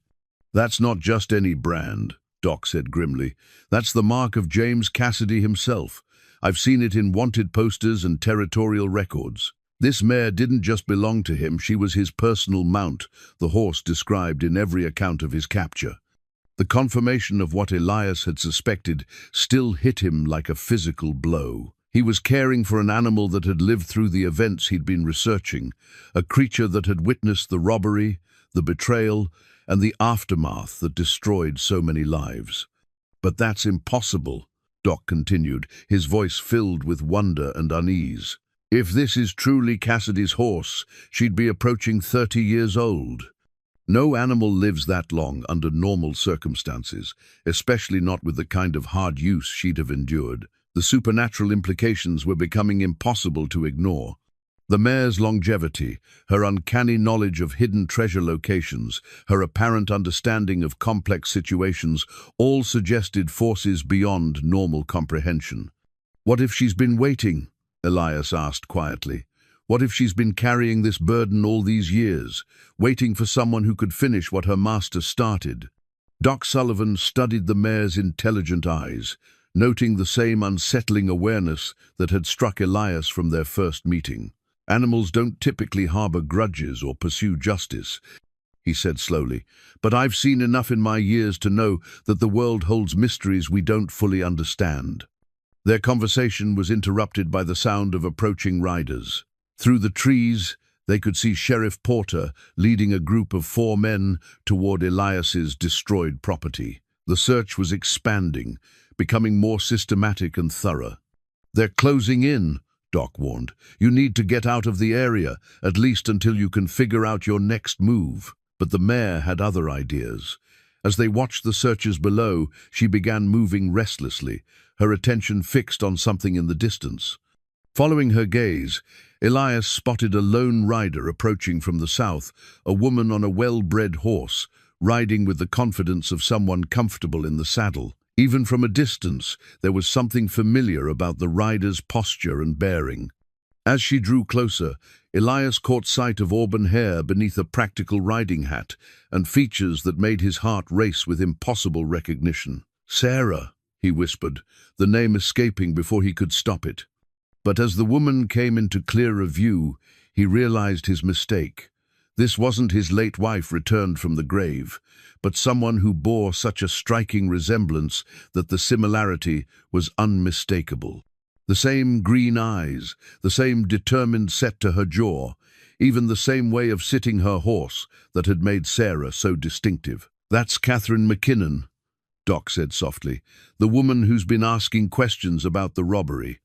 The pieces of the puzzle suddenly fell into place with stunning clarity. Catherine McKinnon, the same surname as Sarah, the same distinctive features, arriving just as the truth about the Cassidy treasure was emerging. This couldn't be coincidence. The mare's behavior confirmed his suspicions. She was watching the approaching rider with the same intense interest she'd shown when leading him to the treasure sites, as if this woman's arrival was part of some larger plan that had been decades in the making. "I need to talk to her," Elias said, his mind racing through the implications. "That's dangerous," Doc warned. "If Blackwood's men see you together, they'll know you're coordinating against them." But the mare was already moving, picking her way down the hillside toward the valley floor with obvious purpose. Her message was clear: the time for hiding was over. The final pieces of Jim Cassidy's plan were falling into place, and she intended to see it through to completion. Elias made his decision with the certainty that had guided him through every major choice of his life. "Some things are worth the risk," he told Doc Sullivan. "If this woman is who I think she is, she has as much right to the truth as anyone." The doctor nodded grimly. "Then God help you both, because once you reveal what you know, there'll be no going back." As they made their way toward the meeting that would determine the fate of all their careful plans, Elias couldn't shake the feeling that forces beyond his understanding were converging on this remote valley. The mare's impossible longevity, Catherine McKinnon's timely arrival, even the timing of his own discovery of the treasure, all suggested a design too intricate to be mere chance. Whether guided by justice, fate, or the lingering spirit of a man who died trying to right his wrongs, Elias Boone was about to discover that some debts could only be paid across generations, and some truths were powerful enough to reshape the foundation of an entire community. The mare nickered softly as they approached the valley floor, her eyes bright with anticipation. After 16 years of waiting, James Cassidy's final mission was about to begin in earnest.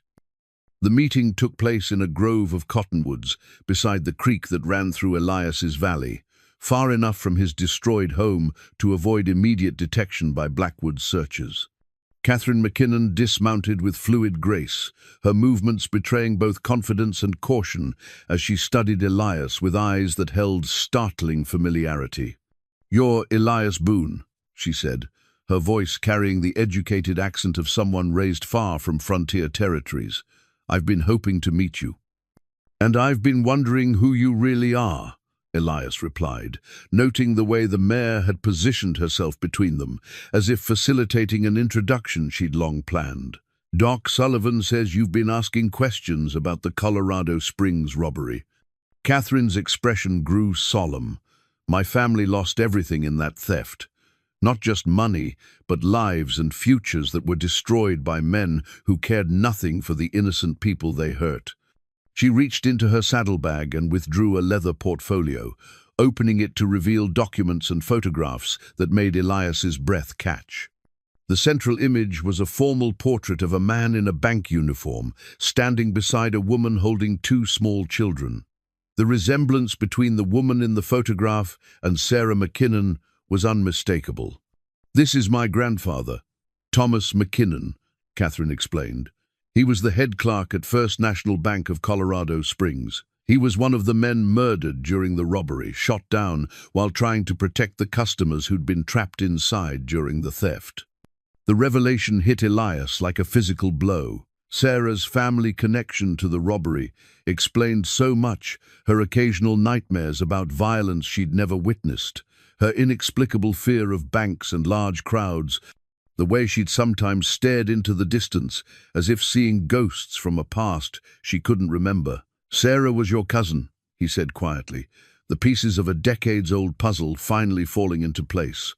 Catherine nodded, tears brightening her eyes. "My father's younger brother. She was only a child when the family scattered after the robbery, too young to remember the full tragedy. But some memories linger in the blood, even when the mind forgets."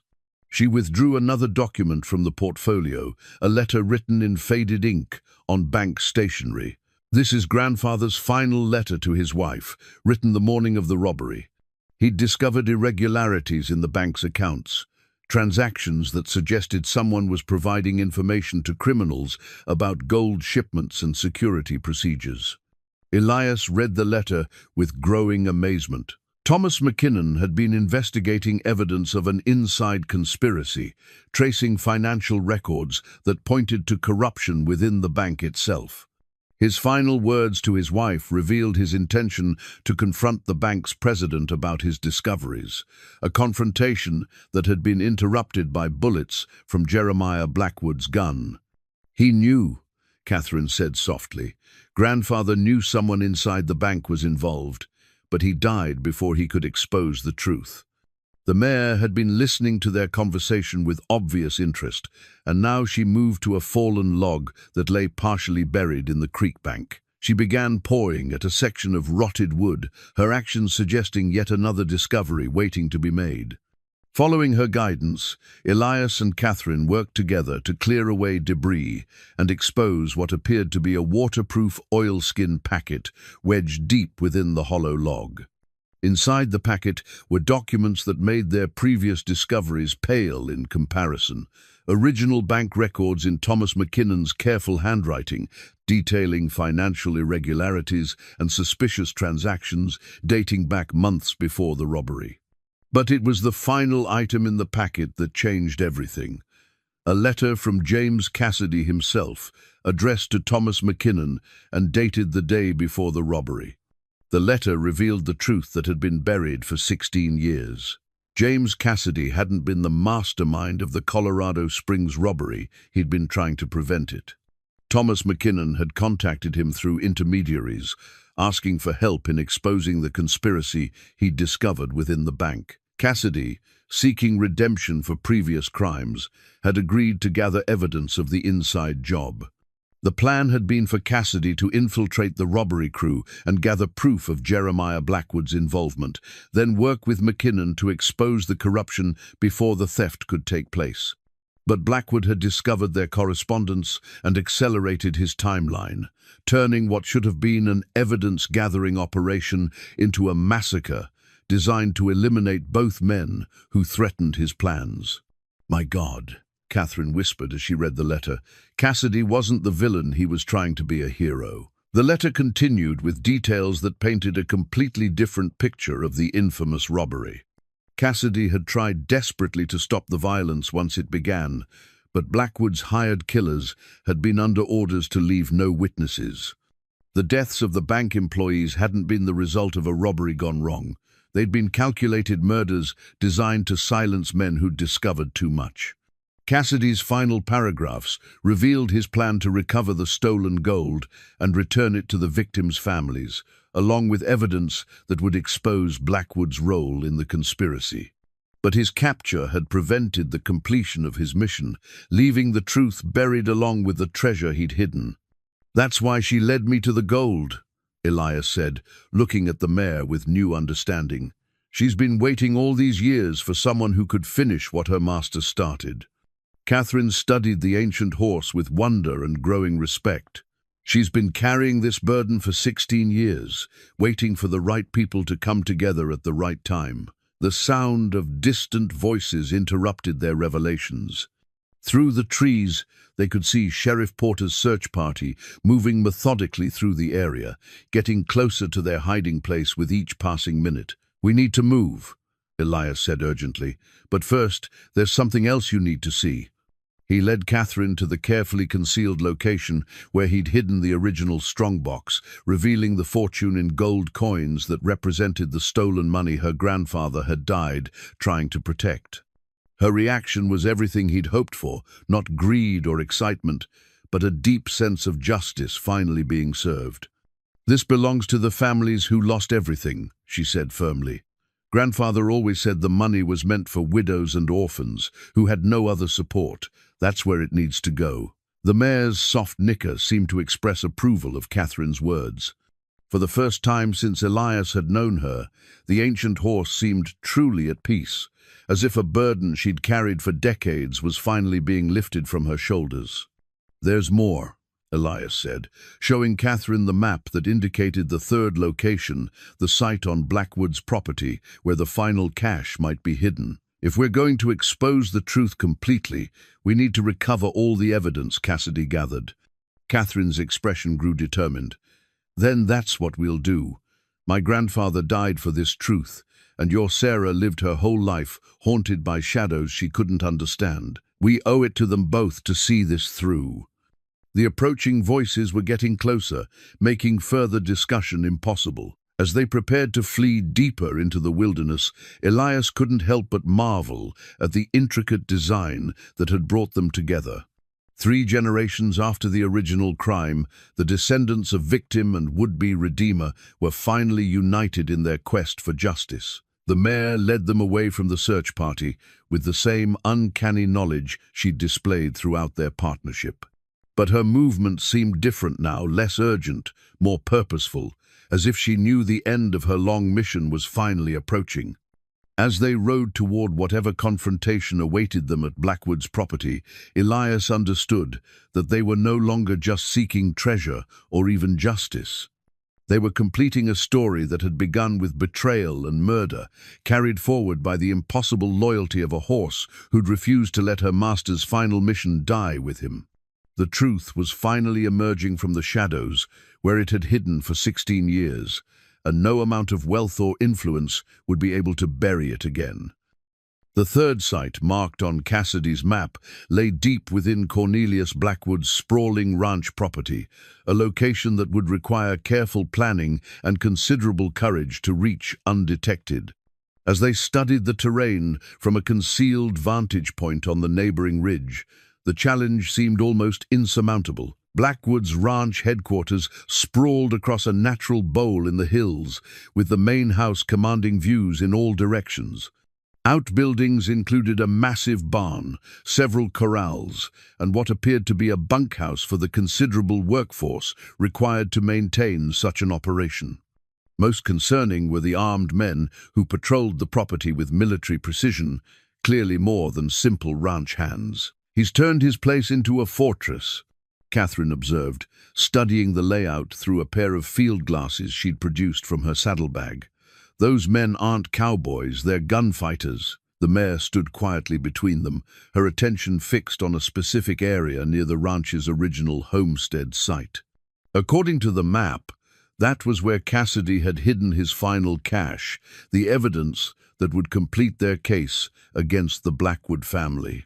"There," Elias said, following the mayor's gaze to a grove of ancient oaks that predated the ranch buildings.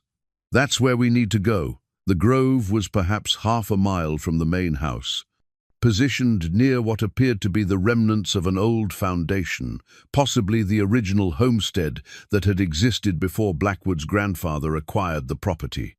The location offered some concealment, but reaching it would require crossing open ground that was clearly visible from multiple observation points. "We'll need a distraction," Catherine said thoughtfully, "something significant enough to draw their attention away from that area." As if summoned by their planning, the sound of approaching hoofbeats made them retreat deeper into the rocks. Through the gaps in their concealment, they watched Sheriff Porter arrive at the ranch with a full posse, riding directly to the main house where Cornelius Blackwood emerged to greet them. Even at a distance, the men's body language suggested urgent consultation. Porter gestured toward the surrounding hills, while Blackwood pointed in various directions, clearly organizing an expanded search operation. The net was tightening around them with each passing hour. "They know we're in the area," Elias said grimly. "It won't be long before they find our trail." Catherine studied the scene below with the calculating expression of someone accustomed to strategic thinking. "That might work in our favor. If they're organizing a manhunt, most of their men will be deployed away from the ranch itself." Their conversation was interrupted by an unexpected sound, the approach of additional riders from the east. Martha Hendricks appeared first, followed by Doc Sullivan and a group of townspeople Elias recognized as local merchants and ranchers. The delegation rode with the determined purpose of citizens who'd reached the end of their patience. "What are they doing here?" Catherine asked. Through the field glasses, they could observe the confrontation developing in the ranch yard. Martha Hendricks dismounted and approached Blackwood with obvious anger, gesturing emphatically as she spoke. Doc Sullivan flanked her, his medical bag prominently displayed as if to emphasize his professional authority. The mayor's behavior grew increasingly agitated as she watched the scene below. She paced restlessly, occasionally nickering in what sounded almost like communication with the distant horses. Her distress suggested she understood the danger facing the townspeople who'd come to confront Blackwood. "They're trying to help us," Elias realized with growing alarm. "Martha and Doc must have figured out what's happening. They're trying to buy us time." The confrontation below was escalating. Blackwood's men had moved to positions that subtly surrounded the townspeople, while Sheriff Porter appeared to be trying to mediate between the two groups. The body language suggested accusations and denials, with Martha Hendricks clearly not accepting whatever explanations were being offered. "We have to move now," Catherine said urgently, "before this turns into something worse." But the mayor had already made that decision for them. She began picking her way down the hillside toward the ranch, following a route that would keep them concealed until they reached the grove of oaks. Her path suggested years of observation and planning, as if she'd been studying this approach for longer than seemed possible. Following the mayor's lead, they descended through a maze of gullies and rock formations that provided surprising concealment. The route was longer than a direct approach, but it kept them hidden from the main areas of activity around the ranch headquarters. As they drew closer to their objective, details became clearer through the field glasses. The grove of oaks surrounded what was indeed an old foundation, but there were also signs of more recent disturbance areas where the earth had been excavated and carefully refilled. "Someone's been digging here," Catherine observed.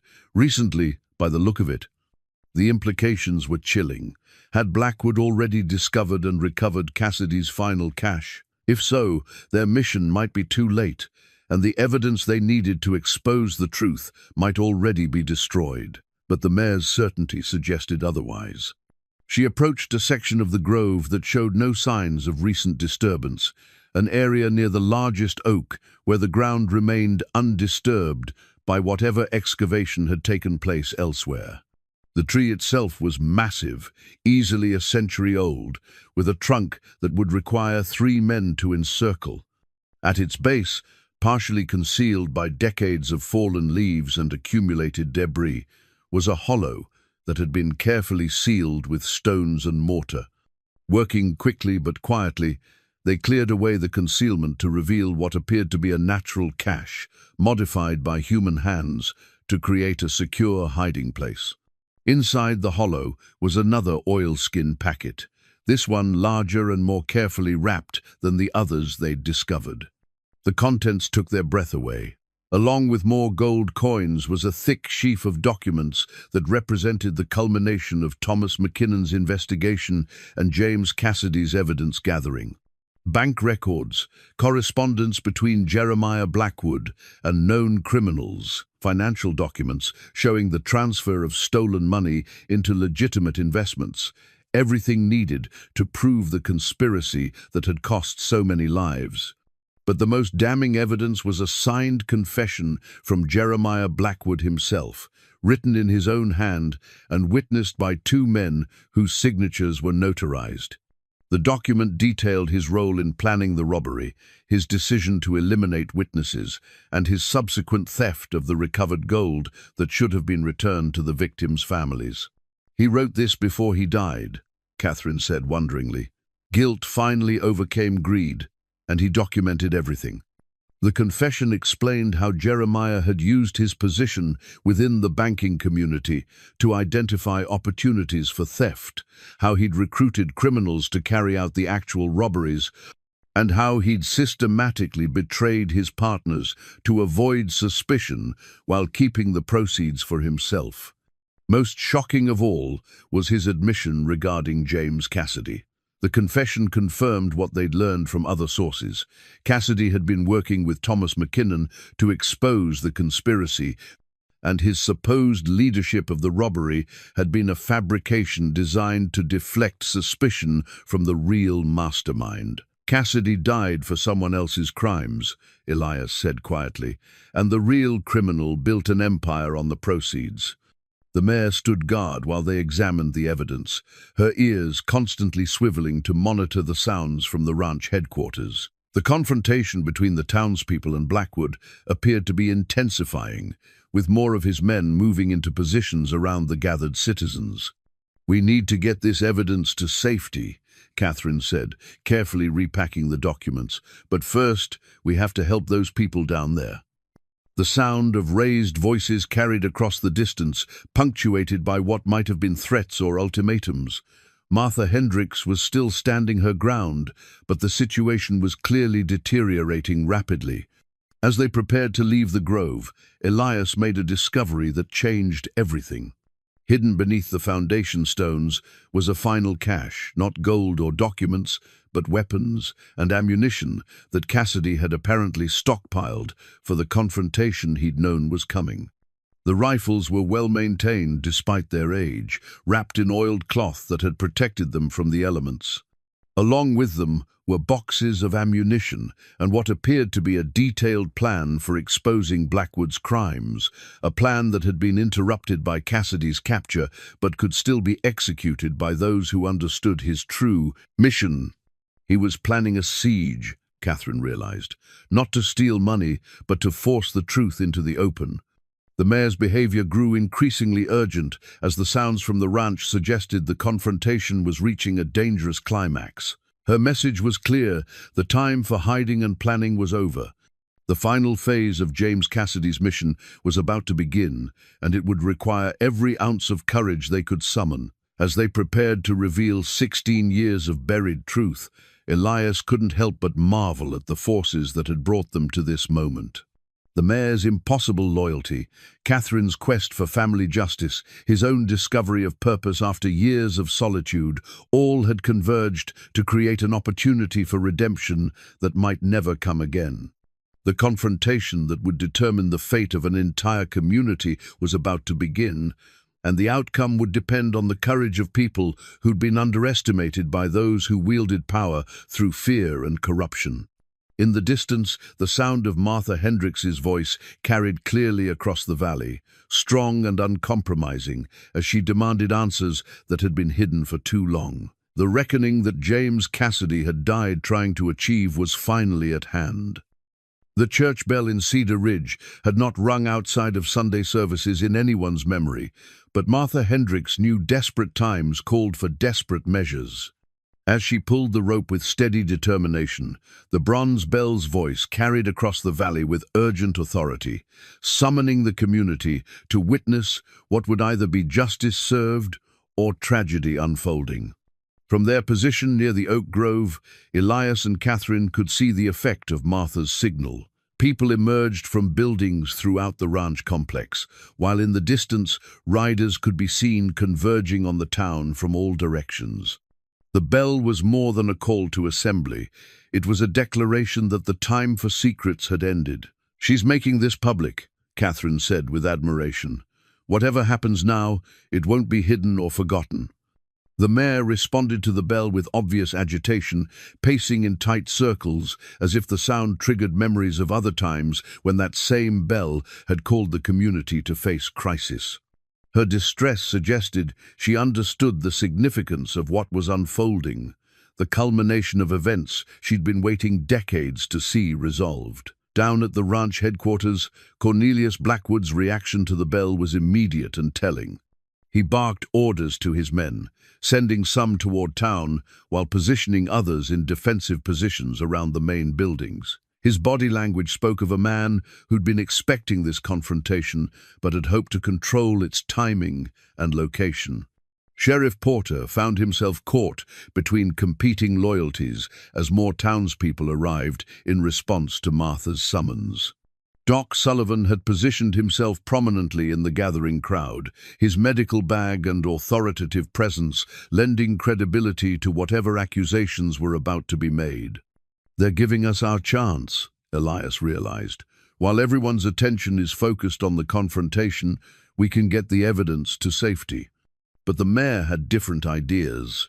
Instead of moving away from the ranch, she began walking directly toward the main house, her gait steady despite her limp. Her intention was unmistakable. She meant to be present for the revelation she'd spent 16 years waiting to see. "She wants to be there," Catherine said with sudden understanding. "This is her vindication as much as anyone's." They followed the mayor's lead, using the growing chaos of the assembly to conceal their approach. The weapons they'd discovered in Cassidy's cache remained hidden, but the documents were carefully secured in Catherine's saddlebag, ready to be produced when the moment was right. As they drew closer to the crowd, individual voices became audible over the general commotion. Martha Hendricks stood on an overturned crate, addressing the assembled townspeople with the kind of moral authority that came from decades of honest dealing and community service. "We came here seeking answers about activities that threaten the safety and security of our families," she declared, her voice carrying clearly across the yard. "We've heard rumors of violence, of threats made against decent people, of searches conducted without legal authority." Cornelius Blackwood attempted to interrupt, but the crowd's mood was clearly against him. These were people who'd known Martha for years, who respected her judgment and trusted her character. When she spoke of threats and violence, they listened. "These accusations are ridiculous," Blackwood protested, though his defensive tone suggested otherwise. "I'm a respectable businessman who's contributed significantly to this community's prosperity." "Built on what foundation?" Doc Sullivan interjected, stepping forward with documents of his own. "Built on whose suffering and sacrifice?" The doctor's question hung in the air like an accusation, and Elias realized that he and Catherine weren't the only ones who'd been researching the Blackwood family's origins. Doc Sullivan had been conducting his own investigation, perhaps suspecting the truth for longer than anyone had realized. It was then that Catherine made her move. She rode forward into the crowd, the mare following with obvious purpose. The ancient horse's appearance created a stir of recognition among some of the older residents, men who remembered stories their fathers had told about famous outlaws and the animals they'd ridden. "My name is Catherine McKinnon," she announced, her voice carrying the authority of education and righteous anger. "My grandfather was Thomas McKinnon, head clerk at the First National Bank of Colorado Springs. He was murdered during the robbery of 1874, shot down while trying to protect innocent customers." The mention of the notorious robbery silenced the crowd. Everyone in the territory knew the story, or thought they did. But Catherine's next words began reshaping their understanding of events they'd believed were settled history. For 16 years, the wrong man has been blamed for that crime, she continued, producing Jeremiah Blackwood's confession from her saddlebag. The real mastermind, the man who planned the robbery and ordered the murders, built his fortune right here in Cedar Ridge. Cornelius Blackwood's face went white as Catherine began reading from his father's confession. The document detailed Jeremiah's conspiracy with criminal associates, his decision to eliminate witnesses, and his subsequent theft of the recovered gold that should have been returned to the victims' families. "That's impossible," Blackwood stammered. "My father was a respectable banker who came here with legitimate resources." "Resources stolen from widows and orphans," Catherine replied, her voice cutting through his protests like a blade. "Money that was meant to provide for families destroyed by your father's greed." The mayor had positioned herself prominently in the crowd, and her presence was beginning to trigger recognition among those old enough to remember the stories. One grizzled rancher stepped forward, studying the ancient horse with growing amazement. "That's Cassidy's mare," he said wonderingly. "I'd swear by all that's holy, that's the horse that belonged to Gentleman Jim himself." The identification sent a ripple of excitement and unease through the crowd. If this was indeed Cassidy's horse, then her presence at this revelation seemed to carry supernatural significance. Elias chose that moment to step forward, producing the additional evidence they'd gathered from Cassidy's caches. "James, Cassidy wasn't the villain history made him out to be," he announced. "He was trying to expose the conspiracy, working with Thomas McKinnon to prevent the robbery before it could happen." He showed the crowd Cassidy's letter to McKinnon, explaining how the plan to gather evidence had been discovered and turned into a massacre. The documents painted a picture of betrayal and murder that cast the entire story in a completely different light. Sheriff Porter found himself in an impossible position as the evidence mounted against the man who'd been one of his primary financial supporters. His loyalty to the badge required him to investigate the accusations, but his practical understanding of local politics suggested the dangers of challenging such a powerful family. "These documents could be forgeries," he said uncertainly, "without proper authentication." "Then authenticate them," Doc Sullivan interrupted, producing a magnifying glass from his medical bag. "Examine the paper, the ink, the handwriting. Test them against known samples." But it was the mayor who provided the most compelling authentication. As the crowd debated the evidence, she walked directly to Cornelius Blackwood and fixed him with a stare that seemed to carry the weight of years and the memory of crimes that demanded justice. The banker's reaction was everything his accusers could have hoped for.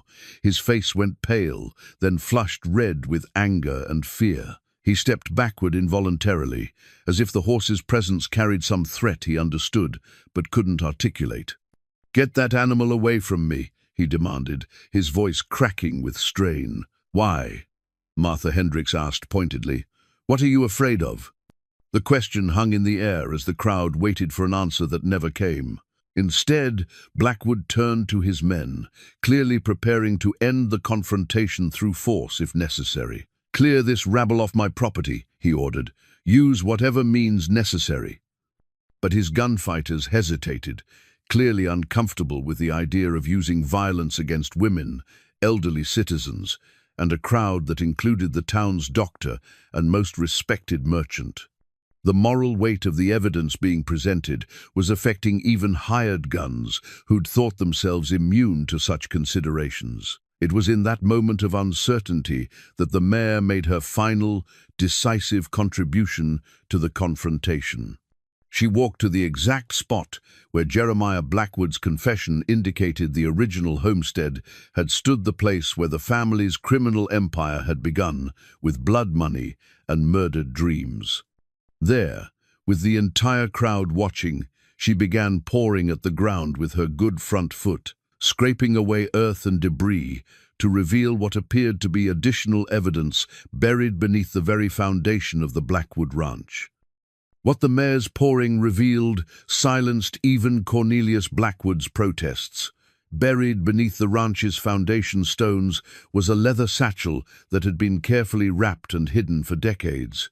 Inside were the original bank deposit slips from the Colorado Springs robbery documents that proved exactly which families had lost money and how much they were owed.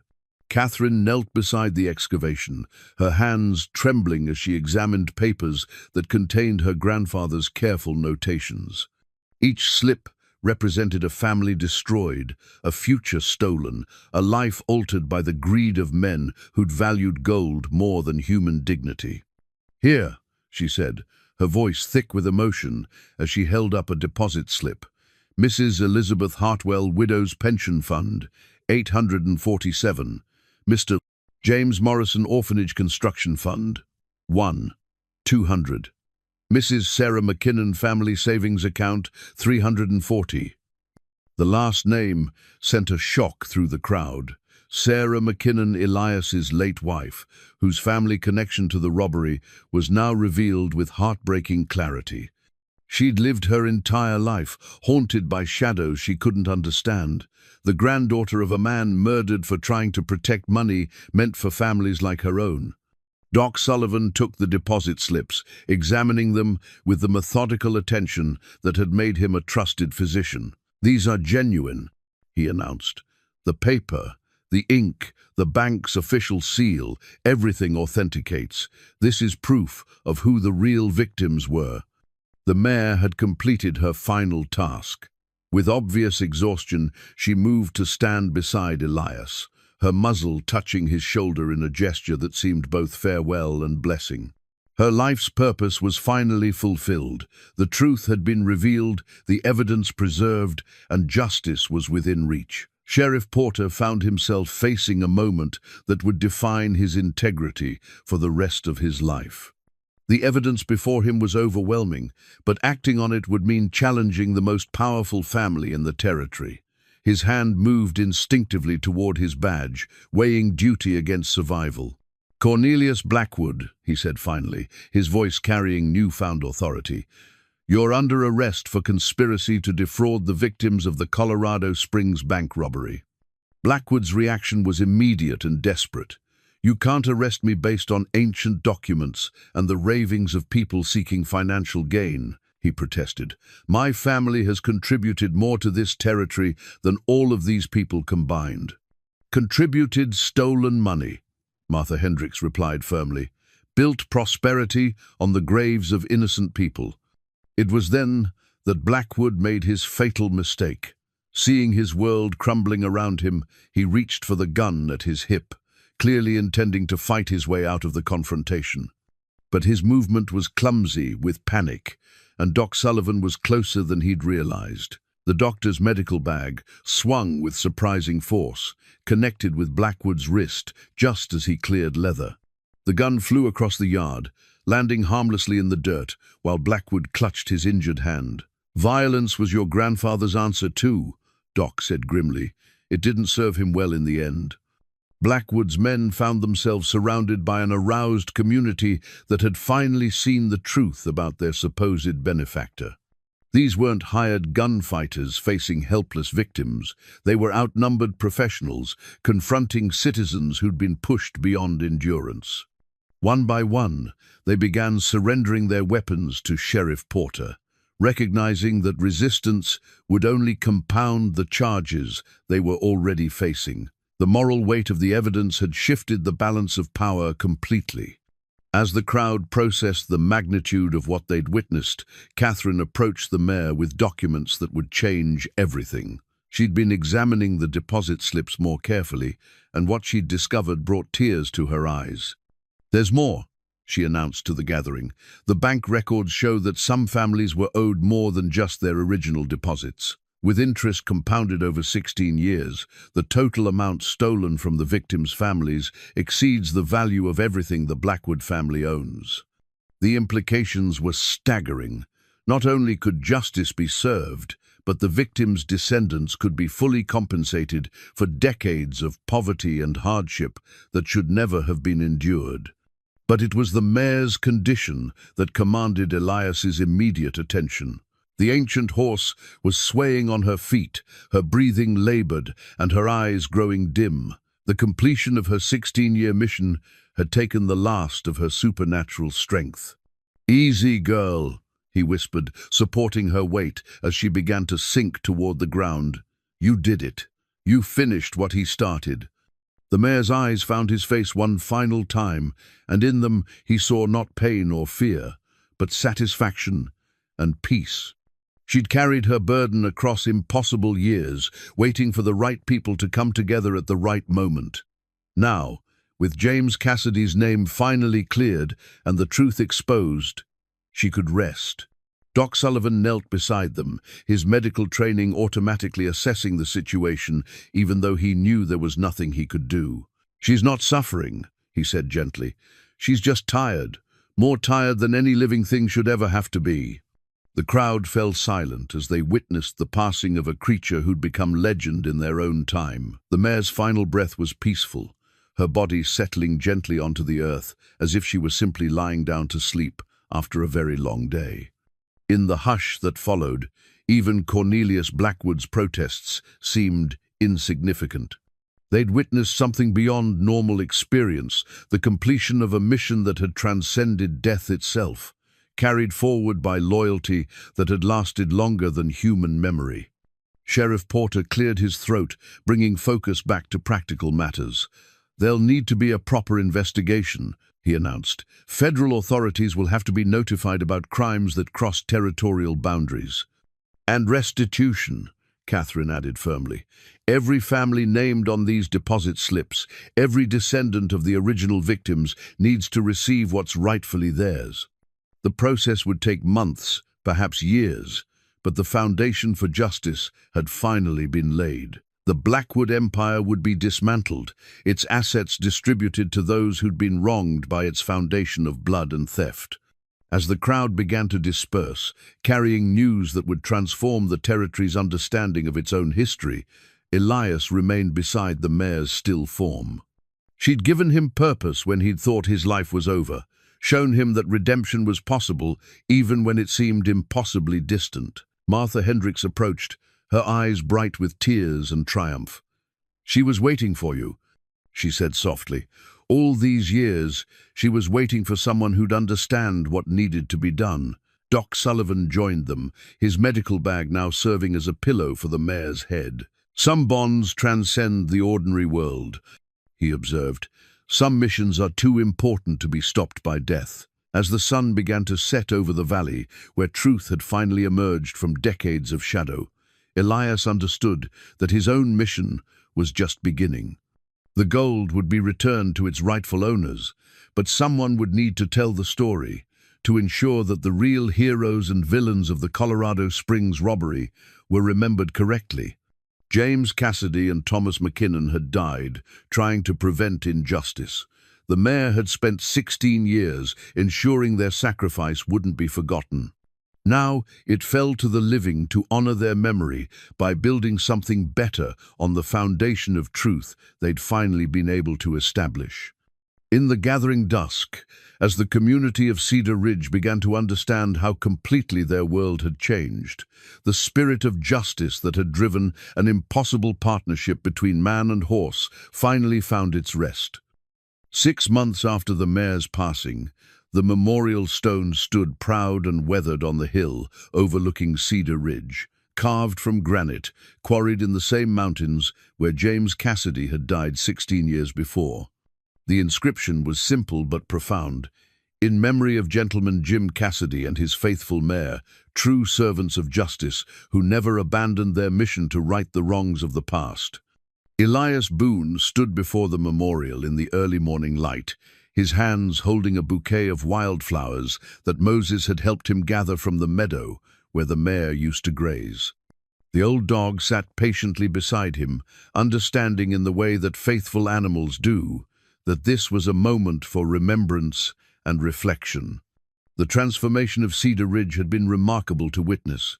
Where Cornelius Blackwood's shadow had once cast fear and uncertainty over the community, there was now a sense of renewal and honest prosperity. The bank had been reorganized under federal oversight, its assets distributed to the descendants of families who'd suffered from the original robbery. Catherine McKinnon had stayed to oversee the restitution process, her legal training and family connection to the victims, making her the natural advocate for justice delayed, but finally served.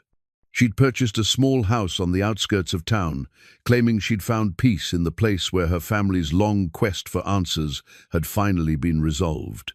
The financial impact had been profound. Families who'd struggled for generations suddenly found themselves able to purchase land, start businesses, and provide education for their children.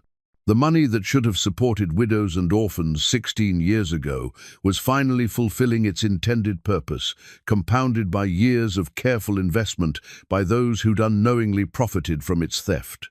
Elias himself had kept only enough from his share of the treasure to rebuild his modest home and secure his future. The rest had gone to the restitution fund, along with a donation to establish a scholarship for children whose families had been affected by historical injustices.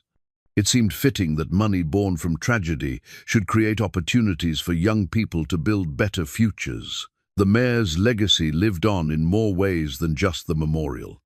Doc Sullivan had documented her story in meticulous detail, creating a record that would preserve the truth about her impossible mission for future generations. The account had been submitted to territorial authorities and historical societies, ensuring that the real story of the Colorado Springs robbery would replace the fabricated version that had protected the Blackwood family's reputation.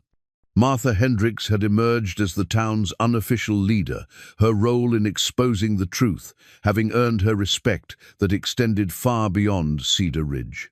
She'd been instrumental in establishing new businesses and attracting honest investment to replace the economic influence that had been lost with the Blackwood Empire's collapse. Sheriff Porter had redeemed himself through his commitment to justice during the investigation's aftermath. His willingness to arrest Cornelius Blackwood, despite personal and professional risks, had demonstrated the kind of integrity that made him worthy of the badge he wore. The territorial government had recognized his service with a commendation and expanded authority to investigate historical crimes. But it was the personal transformations that moved Elias most deeply. Catherine had shared stories about families who'd received restitution, children who could now attend school, widows who could afford medical care, young men who could purchase land and start their own ranches. The ripple effects of justice served continued spreading throughout the territory, touching lives in ways that would resonate for generations. The mayor's burial site had become a place of pilgrimage for those who'd heard the story. People came from neighboring territories to pay their respects to an animal who'd somehow transcended the normal boundaries between species and purpose. Some left flowers, others carved their own small memorials, all recognizing that they'd witnessed something beyond ordinary experience. Elias had acquired a young horse to help with his work, a gentle bay gelding who showed intelligence and sensitivity, but nothing approaching the mare's supernatural awareness. He was grateful for the reminder that his partnership with Cassidy's horse had been unique, never to be repeated, but always to be treasured. His daily routines had settled into comfortable patterns that honored both solitude and community. He still spoke to the wind during his morning walks, but now he also visited town regularly, sharing meals with Martha and discussing the territory's future with Doc Sullivan. The isolation that had once been born from loss had transformed into chosen simplicity, the difference between loneliness and peaceful independence. Catherine often joined him for these visits to the memorial, their friendship deepened by shared purpose and mutual respect. She'd mentioned plans to write a book about the events they'd lived through, believing that the story deserved to reach audiences far beyond Wyoming territory. People need to understand that justice delayed doesn't have to mean justice denied, she'd said during one of their conversations. Sometimes it just takes longer to find the right people to carry the torch. On this particular morning, as Elias arranged the wildflowers near the memorial's base, He reflected on how completely his life had changed since that day when he'd spent his last dollar on a limping horse nobody wanted. The creature who'd seemed broken and worthless had carried within her the power to transform an entire community's understanding of its own history. Moses suddenly alerted, his ears pricking toward the sound of approaching hoofbeats. Catherine appeared over the ridge, riding her mare with the easy confidence that had characterized all her movements since their first meeting. She dismounted and joined Elias beside the memorial, her own bouquet of flowers adding color to the simple monument. "I received word from the territorial capital," she said, her voice carrying satisfaction and relief. "Cornelius Blackwood's appeals have been exhausted. He'll serve his full sentence for fraud and conspiracy." The news brought closure to a chapter that had begun with robbery and murder 16 years before. Justice had finally been served, not just for the original victims, but for all those who'd suffered under the Blackwood family's criminal legacy. "And the federal investigation?" Elias asked. "They've recommended that the case be used as a model for addressing historical crimes throughout the Western Territories. What we accomplished here could help other communities uncover their own buried truths." As they stood together in the morning sunshine, overlooking the valley where so much history had been made and remade, Elias felt the deep contentment that came from understanding one's purpose in the larger scheme of things. He'd been chosen by fate, by the mayor, by circumstances he still didn't fully understand to help complete a mission that had seemed impossible. The wind carried familiar scents across the memorial site, wildflowers and sage, the distant smoke from cooking fires, the clean smell of rain approaching from the western mountains. But now the wind seemed to whisper satisfaction rather than restlessness, peace rather than urgent need. As they prepared to leave, Catherine placed her hand on the memorial stone, her expression thoughtful and grateful. "Do you think she knows?" she asked. "Do you think she can see what came from her sacrifice?" Elias considered the question as he watched a red-tailed hawk circle overhead, riding the thermals with effortless grace. "I think some bonds are stronger than death," he said finally. "Some missions are too important to end just because the body gives out." They rode back toward town together, their horses' hoofbeats marking a rhythm that seemed to echo the heartbeat of a community reborn. Behind them, the memorial stood sentinel over the valley, a permanent reminder that truth had the power to transform even the most carefully constructed lies. That evening, as Elias sat on his rebuilt porch with Moses at his feet and Matilda purring in his lap, he opened his father's worn Bible to a passage that had taken on new meaning since his adventure began. The words spoke of justice rolling down like waters and righteousness like a mighty stream, of the patient faith required to see God's plans fulfilled across generations. In the distance, the lights of Cedar Ridge twinkled like stars brought to earth, each one representing a family touched by the mayor's impossible mission. The community that had once lived in the shadow of stolen prosperity now basked in the honest light of truth revealed and justice served. Sometimes, Elias reflected, as he prepared for sleep, the loneliest among us were chosen for purposes greater than we could imagine. Sometimes what looked broken carried within it the power to heal wounds that had festered for decades. And sometimes, if we listened carefully to the wind and trusted the wisdom of creatures who couldn't lie, we could become part of stories that would outlive us all. The mayor had found her rest, but her legacy would endure in every act of justice served, every truth revealed, every wrong made right by those who had the courage to complete missions that others had begun. In the end, that was perhaps the greatest treasure of all, the knowledge that some things mattered enough to fight for, regardless of the personal cost. Under stars that had witnessed both the original crime and its ultimate resolution, Elias Boone slept peacefully, secure in the knowledge that his part in an impossible story had been faithfully completed.